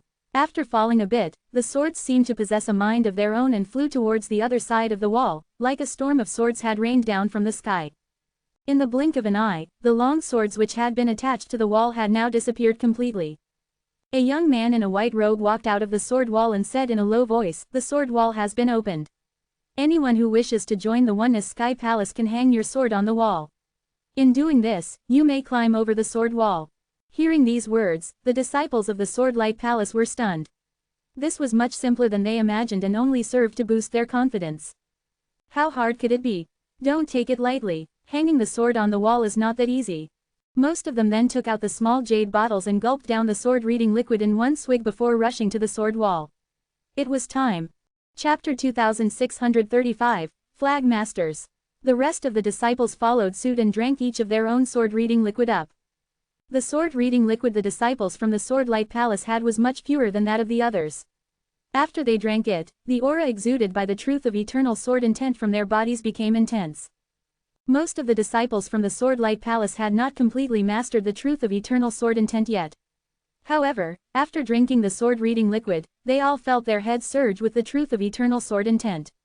Moreover, they felt that their comprehension of the truth of eternal sword intent had increased and even reached a higher level. Now, if there was a continuous supply of that specific sword-reading liquid, then everyone would be able to enter the sea of truth easily in a short span of time. "Let's go," Zen said lightly. After Zen's command, all the disciples of the Sword Light Palace followed him as they headed directly to the sword wall. Meanwhile, as Zen was only about 1,000 feet away from their destination, he sensed something odd. A strong repulsive force was coming straight towards him. On the other hand, it was not only Zen who felt it, but also everyone else in the group. This repulsive force even seemed to have slowed down their paces. But somehow, even with the strong repulsive force, Zen quickly managed to adapt to it. By lightly twisting his body, his speed of moving forward returned back to normal. However, most of the other people still felt the force. They felt heaviness linger with their every step. On the other hand, the situation of the disciples from the Sword Light Palace was better because of their sword-reading liquid's good quality. Tens of thousands of people were approaching the sword wall at the same time. In fact, with that great amount of people bustling towards the sword wall, about 90% of them were slowed down by the force. However, there were a few disciples who were not much affected by the force and stood out, and Zen was one of them. Behind him were two women walking together, while to his right, there was a young man who wore cotton clothes. Aside from Zen, they, too, looked relaxed as if they didn't feel the pressure at all. Humans are so powerful. Every day, tens of thousands of people flock as they try their best to cross the sword wall and join the formidable force. There will always be people who would stand out from the rest. I wonder if these few people have also taken the sword-reading liquid, Zen thought to himself. In fact, if Zen kept walking with such a brisk pace, then he would be able to reach the sword wall, which was about 1,000 feet from him, in just a few seconds. However, when he was just 100 feet away from the sword wall, the two women behind him slowed down as they could not bear the pressure any longer. On the other hand, the young man in cotton clothes still kept on moving forward and even kept up with Zen's pace casually. When the young man saw Zen looking at him, he greeted, "Hello." Nodding, Zen asked, "Hey, what's up? Have you taken the sword-reading liquid?" The young man asked curiously. As they walked, he noticed that Zen was being effortless with his trek, and this made him feel quite strange about him. "No," Zen replied shortly. The young man was taken aback by Zen's answer. Surprised, he spoke, "It seems that you have a high level of compatibility with the swordsmanship." Hearing this, Zen only gave him a faint smile. "Perhaps you can also become a flag master if you want," the young man continued to evaluate Zen. Flag master? What in the world is that? Suddenly, this reminded Zen of something. He remembered that those young men in white he encountered before called the old man, flag master. Upon learning that Zen did not have any idea about what the flag master was, the young man felt strange about him. He then proceeded to explain, "Anyone who crosses the sword wall has no freedom to do anything. In fact, they have to join a flag master. After you cross the sword wall, you will be left with two choices, either join a flag master or become one yourself." Is that really the case? All of a sudden, there was a flash in Zen's eyes. "So, how can I become a flag master?" "Well, you should just hang your sword at the top, and that's it," the young man replied. The sword wall was known to have such a towering height and was divided into 6 layers. Zen had noticed earlier that the sword wall had long swords covering it, but there were fewer swords at the top of the wall. "So, I just need to hang my sword at the top, right?" Zen said as he nodded slightly. Initially, Zen thought that he only needed to cross the sword wall. But now that the young man said something about the flag master, Zen suddenly seemed to change his whole plan. He thought of the fellow named Galen, who swore to kill him once he crossed the sword wall. At that moment, Zen realized that he didn't want to join any of the flag masters but rather be one himself. When Zen finished making up his mind, he had already reached the sword wall. Taking a deep breath, he felt like his entire body was a rock that spread its wings rapidly while climbing up. Wow, that's an amazing speed. Witnessing such a magnificent sight, the jaw of the young man in cotton clothes almost dropped to the ground. He had been very proud of himself. Hailing from a large clan in the north of the Bloom Divine Province, the young man was 70% compatible with the truth of eternal sword intent. He thought that Zen was weaker than him at first, but when he saw how Zen flew at an amazing speed, he could not help but gasp in astonishment. Phew. Originally, the Oneness Sky Palace used the sword wall to distinguish the warriors from the general public, and not for selecting talents. Rationally, as Zen flew higher, the more pressure he would feel from the sword wall. But since the pressure came from the truth of eternal sword intent, it wasn't able to generate so much pressure on Zen. And in just a blink of an eye, Zen was already at the top of the sword wall. Speed, the young man stammered as he couldn't believe his eyes. Meanwhile, there was a row of young men in white robes who stood on top of the sword wall. One of those men was Hardin, who had threatened Zen before. As he saw how Zen easily flew onto the top of the sword wall, his eyebrows narrowed as a slight killing intent flashed in his eyes. So this guy wants to be a flag master, huh? Haha, as a person with no background but a desire to become a flag master, this guy is surely digging his own grave. It might be a bit difficult for us to kill him if he joins another flag master. But he's simply wishing for his own death by becoming a flag master himself. Quote, although the flag masters were given more rights, they also had to bear more responsibilities, which were not at all enjoyable. Therefore, the majority of the people would often give up this idea and join other flag masters, except for those with a powerful background. Enough, Zen exclaimed as he reached the top of the sword wall. All of a sudden, he turned the long sword in his hand and slashed the wall. Bang! With a crisp sound, the long sword slammed hard onto the sword wall. But the sword wall was like a huge magnet, which made the sword stick firmly to it. Turning over, Zen stood and remained steady above the sword wall. At the same time, he looked down below. Meanwhile, the young man in cotton robes and the other 2 girls started to climb as well. Unfortunately, it seemed that all three of them were struggling so hard to reach the higher layers on the sword wall. As for the others, they were no better, for they performed even worse. In fact, most of them even found it difficult to take a single step forward after they managed to be 300 feet away from the sword wall. But because of taking the sword-reading liquid, the disciples of the Sword Light Palace were able to perform better than the others. When Elgin and Belden reached the sword wall, Fagin and the other disciples stayed very close behind them. Even Kenelm was only about 80 feet away from the sword wall. Zen heaved a long sigh of relief upon seeing this. At that moment, he expected that the disciples of the Sword Light Palace would all pass. Expecting a great turnout, he even wondered what Laura would feel if she saw this. Turning his head to the other side of the sword wall, Zen saw a large open space behind it. There, hundreds of people were gathered, all of whom were masters at the other shore realm. Based on the aura that they were emitting, it indicated that they had reached the other shore realm not too long ago. Each of them held a metal flagpole in their hands with flags that had different surnames written on each of them. They all stood there proudly as the flags spread out in the wind. Yao, Chen, Mu. Zen read some of the surnames he saw that were written on the flags. So are these people the so-called flag masters? He wondered. Just as the young man in cotton had mentioned, right after a person crossed the sword wall, they were required to join a flag master. Thinking about this, Zen said to himself, so this is what the young man meant. Are these flag masters here to recruit new members? Chapter 2636, The Depressed Flag Masters. The flag masters also stared at Zen, some of them fascinated. Zen was the first person to have climbed over the sword wall and was popular among the flag masters. If any one of them were to have him alongside them, their team would have bright future. Suddenly, a dozen flag masters simultaneously raised the flagpoles in their hands and flew towards the sword wall. Anyone who has just climbed over the sword wall needs to choose to follow a flag master. Join me and you will be rich and powerful. I am Flag Master Tang. If you choose me, no one will dare hurt you here.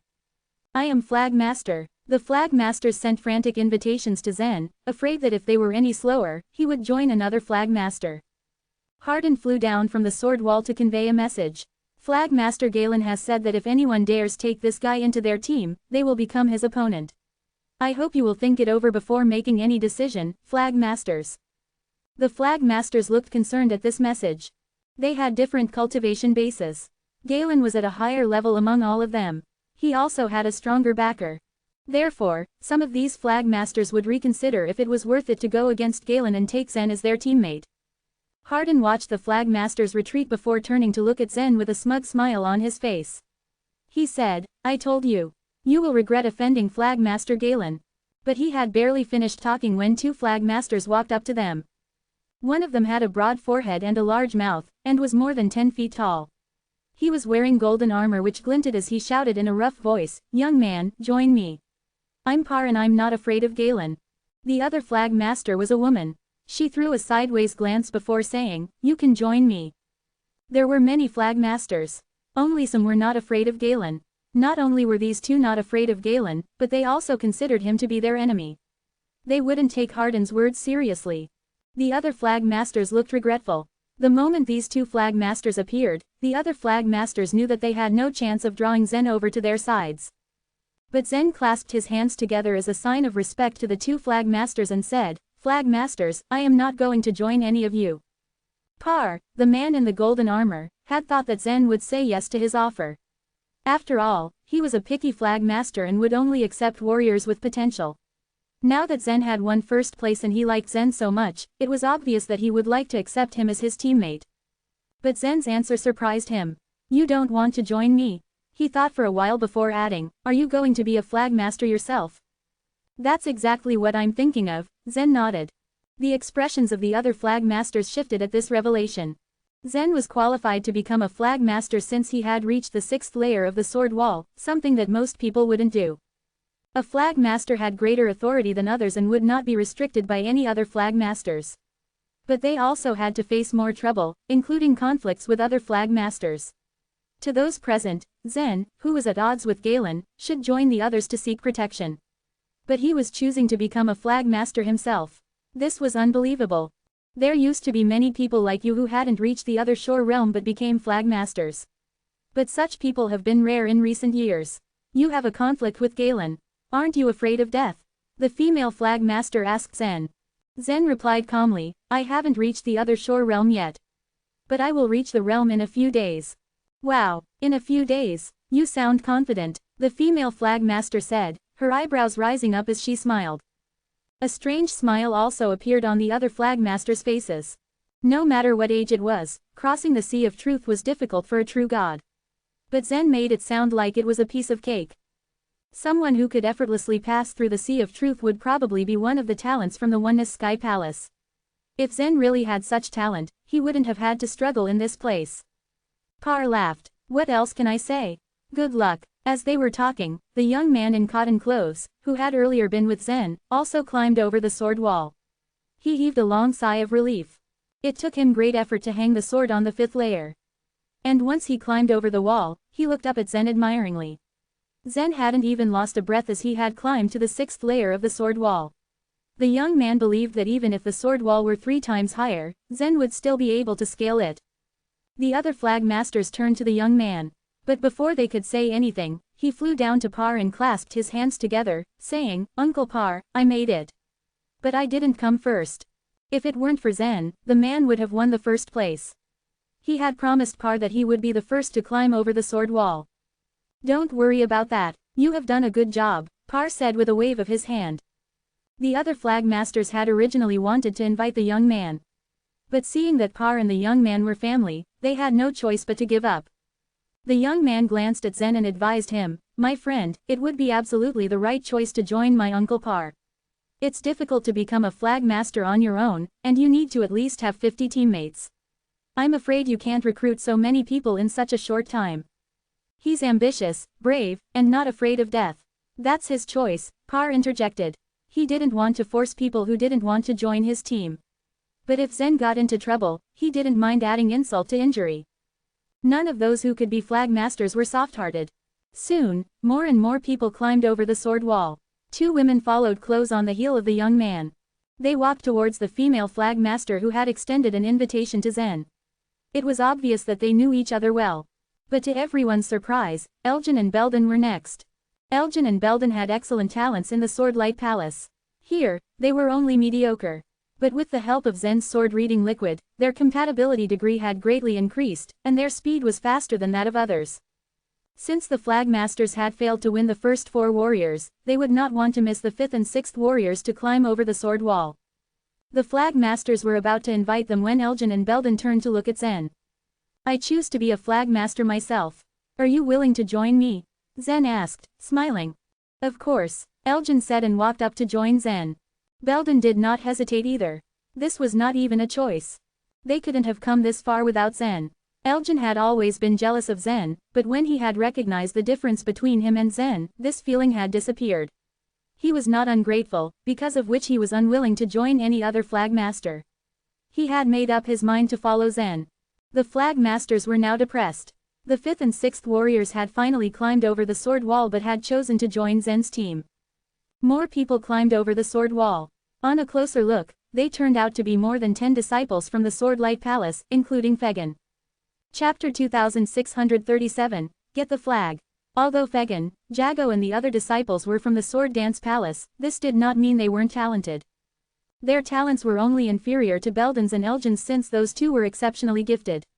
Besides, there were more than 10 disciples from the Burial Sword Palace and Demon Sword Palace, and they were also talented warriors. When the flag masters saw these disciples, they couldn't help but feel excited. With heavy numbers of warriors pouring in, they had a higher probability of convincing some of them to be their followers. As the flag masters began approaching them with hopeful eyes, Fegan and the others ignored them and moved on to follow Zen. The flag masters stood baffled at the rejection as they watched them pass by. Am I seeing things? Are all these guys flocking to follow that young man? That guy must have a noble background. Which clan is he from? The flag masters discussed among themselves while glancing at Zen. It could be a stroke of luck when Elgin and Belden decided to follow Zen's lead. However, now that all these disciples went to stand behind Zen to pick him as their leader, things were different. Just as the flag masters attempted to process this awkward situation, another 100 warriors climbed over the sword wall. Their expressions made a quick switch from confused to glum as they stood there in dismay at the rare sight. Among these warriors, only 16 or 17 decided to stay back. The rest of them all gathered around Zen. No matter how much the flag masters tried to persuade them, they wouldn't budge. They were all standing with the utmost resolve next to him. The flag master's efforts were all in vain. The disciples had made up their mind and they had no intentions of switching sides. All of them wanted to accompany Zen. As a result, an awkward scene revealed itself as silence reigned over the flag masters who stood empty-handed, whilst Zen stood tall with no flag yet more than 100 recruits. As more warriors continued to pass through the sword wall, the embarrassment of the flag masters reduced when they began to join them. Tens of thousands of warriors would take part in the sword wall trial every day. However, in the end, only 1/3 of them succeeded in climbing over it. This was still a notable amount. As more and more warriors began filling up their ranks, the flag masters' tensed expressions relaxed. After the trial, the sword wall closed up. The young man in a white robe standing over the wall declared in a clear voice, "The sword wall is closed now as the trial has ended. Everyone, leave here. Anyone who dares to try and climb over the wall will be killed." Several disappointed faces appeared on the other side of the sword wall. They stood with their heads hanging low from their necks. They had tried over 100 times, yet failed. Some of them even borrowed money from their friends to buy a bottle of diluted sword-reading liquid. Crossing the wall meant a lot to them, and failure in doing so upset them. The pressure discharging from the sword wall dissipated, but they didn't dare act against the rules knowing the consequences. All that was left was for them to leave with heavy hearts until they could try again in the future. On the other side of the sword wall, the flag masters began to leave with their respective followers who celebrated their achievement. The group of disciples in white robes flew up in the air and left the vicinity.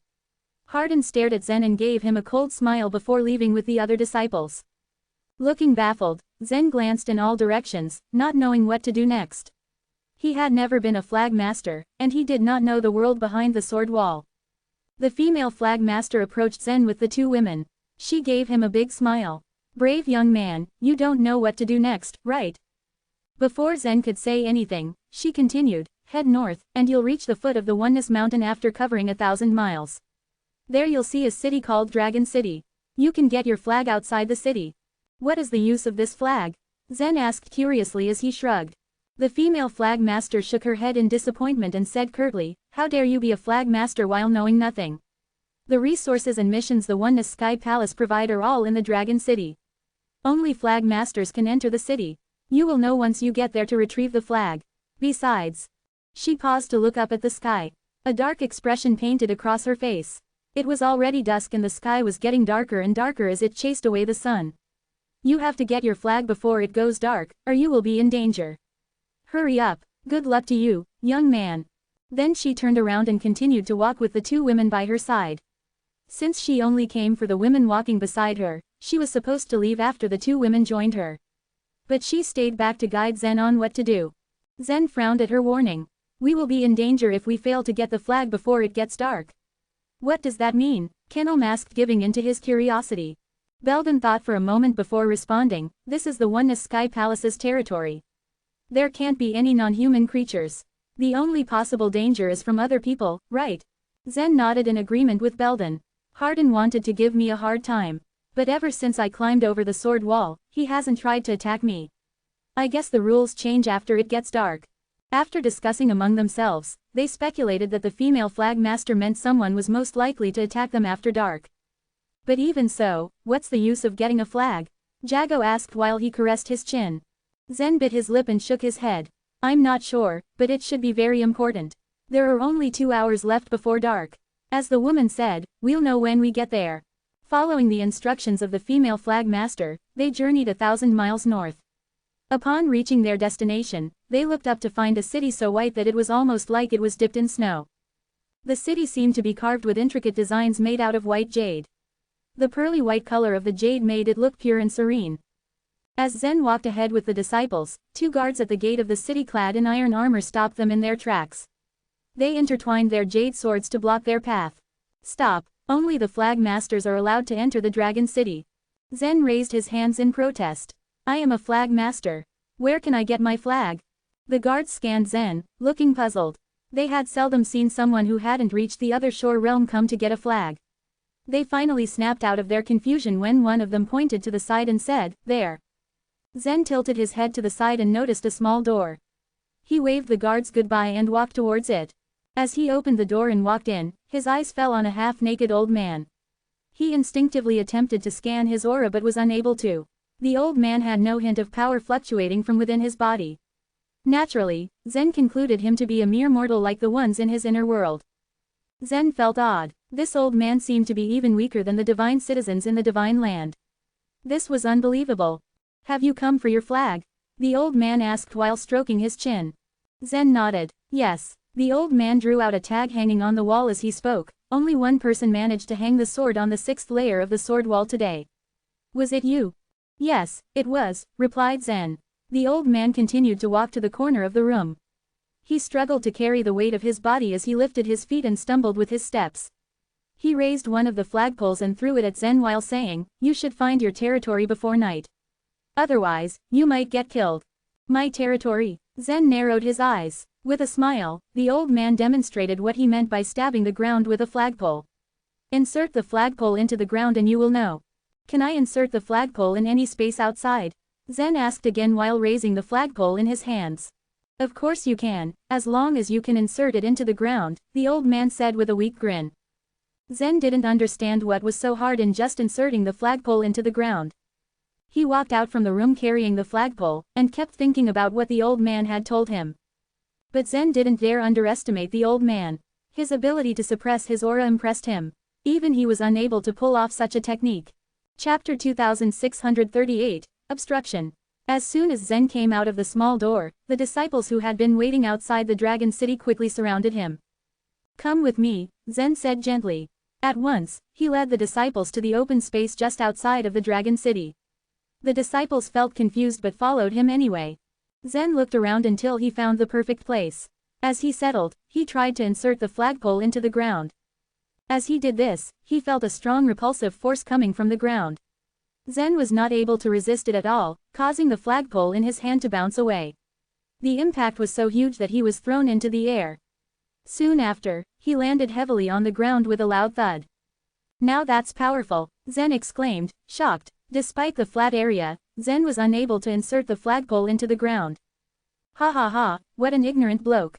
How dare you try and insert the flagpole into the ground near the Dragon City?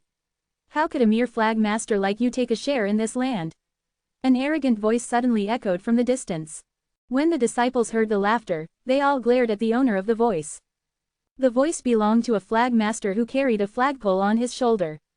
Based on where he came from, it was probable that he had just come out of the Dragon City. Looking at the flag master, Zen couldn't help but ask, "Excuse me, but why can't I insert my flagpole in the ground near the Dragon City?" Well, theoretically, you can. But up until now, there is not a single flag master who is able to do so. Look, there is no one around here, right? The flag master said as he pointed at his surroundings. Seeing this, Zen also became curious. He thought, then why are there no flagpoles in this area if they have to be inserted in the ground before nightfall? The closer we get to the Dragon City, the more difficult it would be for us to plant our flagpoles in the ground. In fact, people at the other shore realm can't do this. Now, do you understand how naive you sound? After all, it's getting dark, and you don't have much time left, said the flag master. He carried his flagpole and resumed flying forward and out of Zen's sight. Hearing this, Zen was instantly enlightened. It was such a shame that the old man did not tell him about an important piece of information such as that. But the flag master was right. If one was strong enough, then they would be able to insert the flagpole in the ground around the Dragon City. The truth of the matter was that Zen was not strong enough, which led him to fail in doing so. Meanwhile, the sun was already setting and the sky was starting to get darker by the minute. Twilight was spreading slowly and evenly as it was already nightfall. Come on, let's go. Zen commanded the disciples and flew in the opposite direction. After flying for roughly 50 miles, Zen looked down and noticed that there were so many flagpoles that stood not far away, flags swaying in the breeze. Looking more closely, he noticed that there was a faint circle of light that surrounded each of the flagpoles, covering an area. Moreover, he observed that each flag master had their followers gathered within this light circle. Sitting cross-legged, they awaited darkness to fall. However, the light circles were not of the same size. Some were big enough to cover about several miles, while others were relatively smaller which were only able to cover a dozen feet. But as these light circles were gathered, the space around this area seemed to be completely occupied. Hey, look, there is an unoccupied space over there. Belden's sharp eyes did not disappoint them as he pointed at an open space. Zen excitedly flew over as soon as he spotted the vacant space. But when he hovered above the area, a space wave exploded out of nowhere, revealing a figure before him. This figure held a flagpole in his hands. Taking a long and murderous look at Zen, he coldly shouted, "Idiot off, you stupid bloke. I got here first." The man's other shore realm aura suddenly burst out and forced Zen back. Afterwards, he stabbed the flagpole that he was carrying into the ground. In no time, a ring of light enveloped the flag, indicating that the area had already been occupied. Haha, this guy is obviously overestimating himself. How dare he want to become a flag master? He hasn't even reached the other shore realm yet. Yeah, I know this guy. He even offended Galen. It's clear that he's asking for death. Seeing this, the surrounding flag masters burst into laughter as they belittled Zen. "Zen, there's another one there," said Elgin, pointing at another vacant area. Right after hearing Elgin's notice, Zen immediately employed the grand teleportation and moved towards the spot. But before he was able to move to the vacant area, another flag master had already planted his flagpole in the area. Chuckling, the flag master mocked him and said, "Take a look around you, brat. There's no place for you to stay." Meanwhile, Zen's face darkened in anger as he came to realize that these flag masters did this to him on purpose. How could they now allow him to occupy an area? Just then, men clad in white robes arrived. Carrying a smug smile on his face, Hardin pointed at the heavily dark sky and said, "There's no one else who should be blamed for your stupidity but you. You brought this upon yourself. It's such a pity that you decided to become a flag master. Don't get your hopes up. You won't survive tonight." In the daytime, somebody was able to stop Galen from killing Zen. But once darkness fell, he and his followers could do whatever they wanted, and killing Zen was not against the rules. Galen was only one of the flag masters. But due to his prestige and reputation, he had conspired with many flag masters to turn against Zen. Raising the flagpole in his hand, Zen sneered, "Very good. In that case, I won't insert the flagpole in the ground today. If you want to kill me, I won't back down. See for yourselves if I can survive tonight." Hardin was stunned to see Zen's overflowing confidence. With an evil smile, he replied, "Sure, I'm up for a challenge. Let's wait and see." He knew that Zen didn't come from a humble and simple background, but the rules outside the Dragon City had lasted for so many years. It was impossible for them to change the rules because of Zen alone. At this moment, Zen heard a woman's voice. Calmly, this voice told him, "Zen, come over here. I can share some place with you." This woman was the female flag master who had tried to recruit Zen in the daytime. She had occupied an area that was over 10 miles with thousands of people in her command. "Flag Master Monica, do you have to set yourself against Flag Master Galen?" Hardin asked harshly as his face darkened. On the other hand, Monica Yin came from a background that was not weaker than Galen's. With that being said, it would not be difficult for her to protect Zen. "I'm not going to fight against Galen, but I still want to remind him that he can't afford to offend some people," Monica Yin retorted with a confident smile. "Flag Master Monica, I also want to remind you that you must pay a price for offending Flag Master Galen," Hardin also threatened. But Monica Yin seemed to turn a deaf ear to the threat. Instead, she said in a soft voice, "Zen, no one is stopping you. Come here if you want to." Unexpectedly, Zen shook his head and said, "I won't insert the flagpole in the ground. I'm not afraid of them." Everyone was surprised to hear Zen's answer. Upon hearing this, Monica Yin frowned and seemed helpless. Thinking of another way to convince Zen, she came up to him and said, "Find your footing for the time being. Once you become strong enough, you can kill these mongrels one by one and no one would even dare to say anything. Right now, it seems that you are making things more difficult than they already are by getting in trouble like this one." Coldly staring at her, Zen asked her back, "Did someone tell you anything?" The woman froze and was taken aback by this question. She sighed and said, "Please don't put me in a dilemma."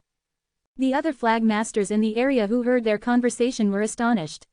In fact, Monica Yin had a very threatening reputation. She was a vigorous and ruthless flag master who had killed countless flag masters. They didn't understand why she was so nice to Zen. Chapter 2639, Robbery Again. Back in the Swordlight Palace, Athamar had known about Zen's talents and was determined to introduce him to the Oneness Sky Palace. Besides, he was the only one who could save Winchel's son. He was important, in any way. Therefore, he maintained the idea that the Oneness Sky Palace wouldn't simply watch him die. A young man had prevented Galen from attacking him, and once he'd passed the sword wall, Monica stayed close by in order to give him a few hints. Zen was already confused at this point. If the two weren't sent by the Origin Mountain, then they were most likely instructed by Athamar. But why would they do something like that? I'm just a nobody. Don't put me on the spot, Monica begged as she tugged at Zen's arm, pulling him. Let me see what tricks you have up your sleeve, Zen thought to himself. He finally made the decision to compromise on this one. It wasn't for or about himself, but for the sake of many disciples who followed him diligently. Monica cautiously narrowed the area occupied by her flag. She raised her eyes toward the somber sky and said, "It's getting dark. Hurry up, please." With a single swing of his muscular arm, Zen stabbed the flagpole solidly into the ground. Buzz! As soon as the flagpole collided with the earth, a faint light spread outward, creeping and covering an area of over 100 feet. The disciples willfully followed Zen into the designated area. In comparison to the areas created by others, Zen's area was obviously much too small for more than 100 disciples, yet they had no other choice but to make do with it, at least for now. Moments after Zen inserted his flagpole, darkness fell. Now, faint starlight could be seen rising suddenly in the distance from the Dragon City. The starlight appeared to split repeatedly. In just a few minutes, tons of stars covered every inch of the sky. Every single star looked to be about the same size and the distance between them was relatively the same, too. They were as orderly as soldiers in an array, and they appeared quite beautiful, to say the least. "What a beautiful starry sky!" one of the disciples exclaimed. "What are these stars used for?" No one replied. Nothing but silence. Kenom and the other disciples had all raised their heads toward the sky. If he had chosen to stay permanently in the Excellent City, he would have never witnessed such a scene. The source world was so vast. The easiest way to describe the warriors located there was they were like frogs at the bottom of a well. All they could only see was a tiny patch of sky directly above them. Although Kenom had nearly been killed on several different occasions on the way over, he still thought it had all been worthwhile. "What are all these stars for?" Belden asked, still staring up at the sky. "You'll soon find out," replied a woman in Monica's flag area, smiling sweetly to the newly arrived disciples. With everyone's attention peaked and necks craned toward the sky, the stars grew brighter and brighter. "It looks to me like stars are growing bigger," a disciple said in surprise. Zen stared at the sky too, but he shook his head. "No, they aren't getting bigger. The stars are falling." As the white, dazzling stars continued to fall, they were also slowly changing their shapes, eventually ending their transformation in long silver swords.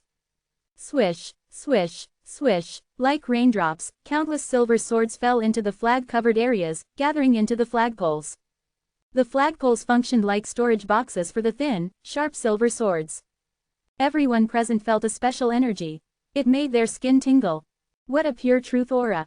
someone exclaimed from the crowd. "It's truly amazing. This method is at least 10 times stronger than the lofty sword." "Is this for the members of the Oneness Sky Palace?" As the disciples felt the truth aura, excitement washed over them.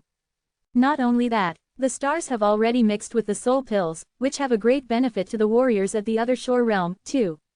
"The Oneness Sky Palace is really generous," Belden added. "It's no wonder they stopped Zen from inserting the flagpole. These silver swords are also clearly very dangerous. If the flagpole didn't absorb the swords, we would have all been killed by the rain of swords," said Jago, furrowing his eyebrows. The corners of Zen's mouth curled into a modest smile. From what Monica had just said, if he didn't insert the flagpole, then the swords wouldn't have fallen tonight. Of course, the warriors behind the scenes didn't want to break the rules because of someone like Zen, and therefore asked Monica to beg him instead. He just couldn't bear Monica's pleading, or he really wanted to give it a try.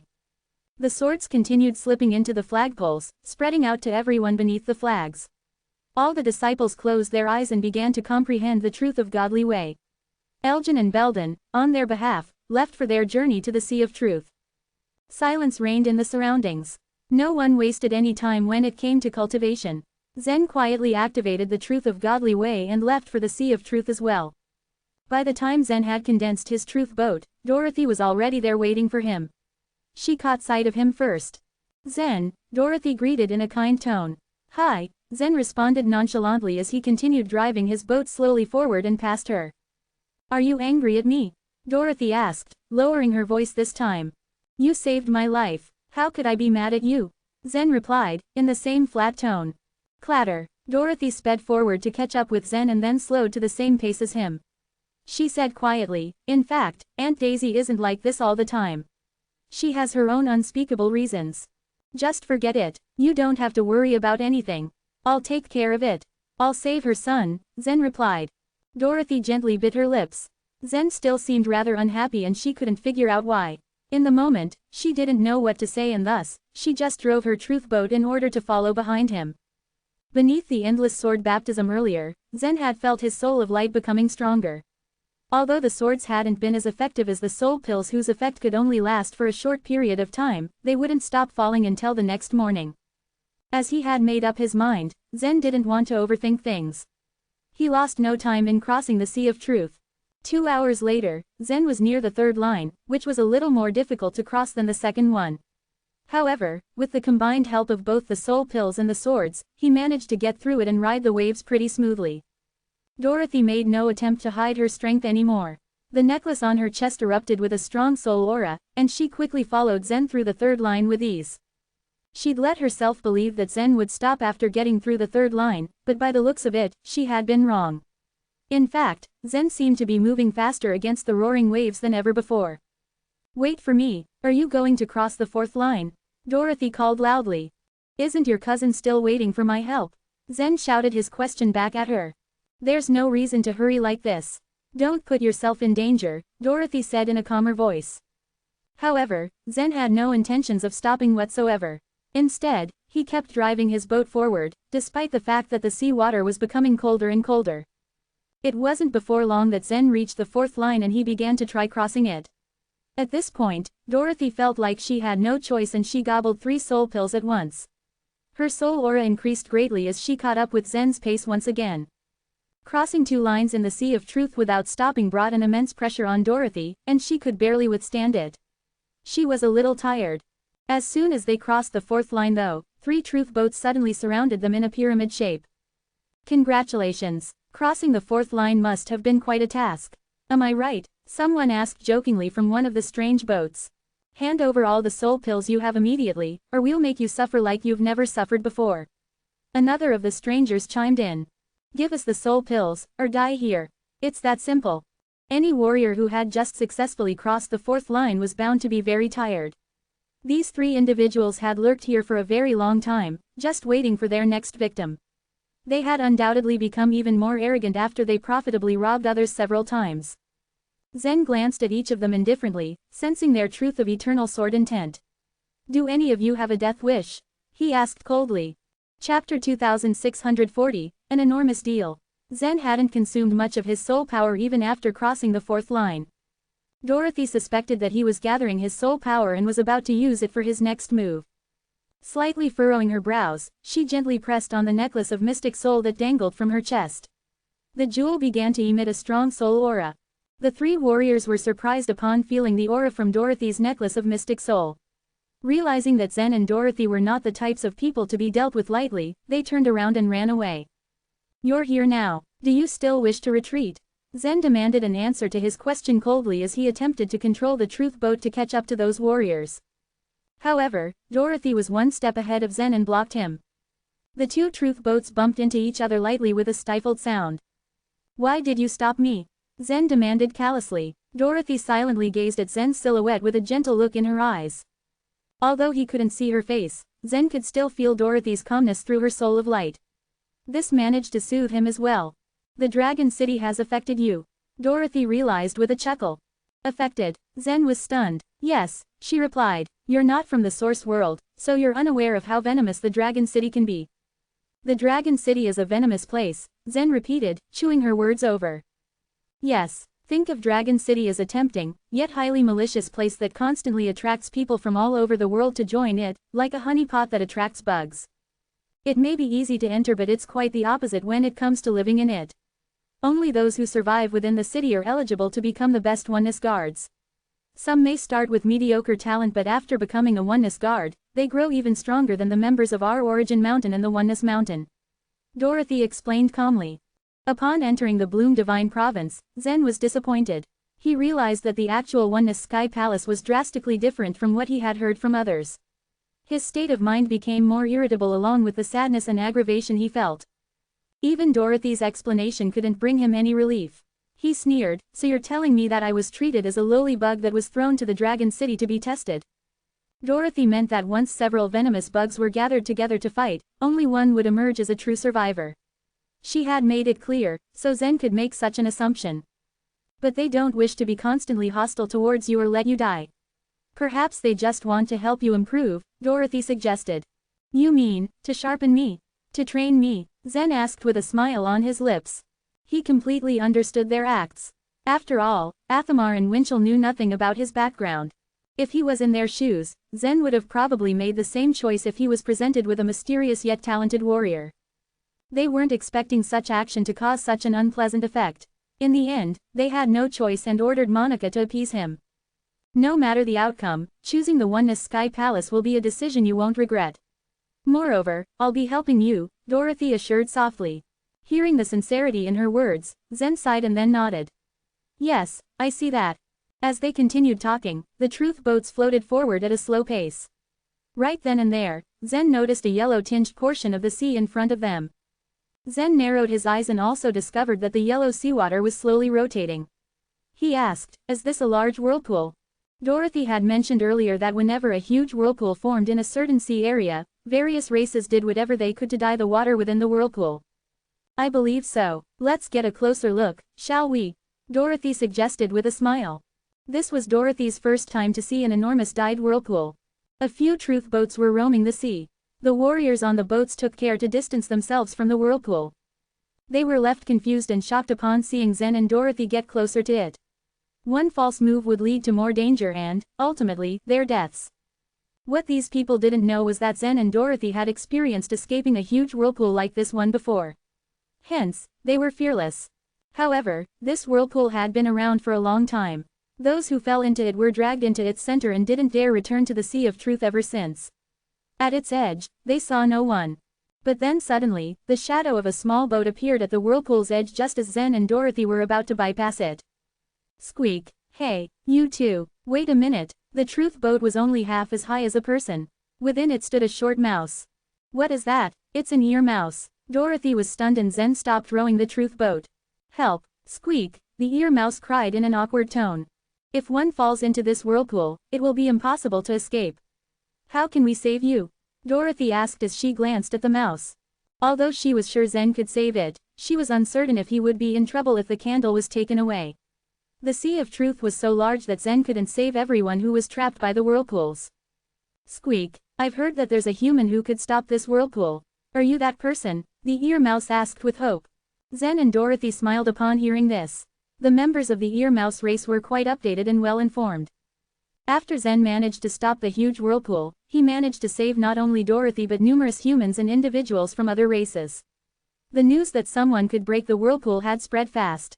In the source world, the ear mouse race proved to be very knowledgeable about a lot of information and was successful in divulging and transmitting many messages everywhere. The ear mouse was trapped in the whirlpool for several years and rarely entered the Sea of Truth. Thus it wasn't sucked into its center after all this time. Upon hearing the news that someone could destroy the whirlpool, the ear mouse entered the Sea of Truth more often to ask the passers-by of the person with such ability in the hopes of meeting him. It was highly likely that Zen would encounter the ear mouse along his path moving forward. The ear mouse's anticipation was so palpable that Zen could feel it even from a distance. Dorothy remained silent. Only Zen could destroy the whirlpool and so she left him to his thoughts. Zen stared at the ear mouse and asked, "What do I get in return for saving you?" Upon hearing the offer, the ear mouse squeaked loudly in relief and asked, "Squeak. Can you really save me?" "Yes, I can, but I need to know if you deserve my help," Zen retorted. "Squeak. I will pay you 15 million divine crystals. In addition to another shore key," the ear mouse offered. Dorothy was just as stunned as Zen upon hearing what the ear mouse had said. A few powerful clans in the Bloom Divine Province could only offer at most around 200,000 divine crystals. Those who intended to cross over the sword wall would bring a bottle of sword-reading liquid, using up all the wealth they had. It was surprising to hear the ear mouse offer a reward that was even considered a big sum in the Origin Mountain. Chiyu left Zen with a large sum of money. However, this sum was only intended for critical emergencies. Now that he led his fellow disciples to erect a flag, he certainly required that money. Casting aside the risk of being discovered by the other shore realm creatures, Zen could easily stop the whirlpool once and for all. He then faced the ear mouse to inquire it further. How do you give me so many divine crystals? And what is the other shore key?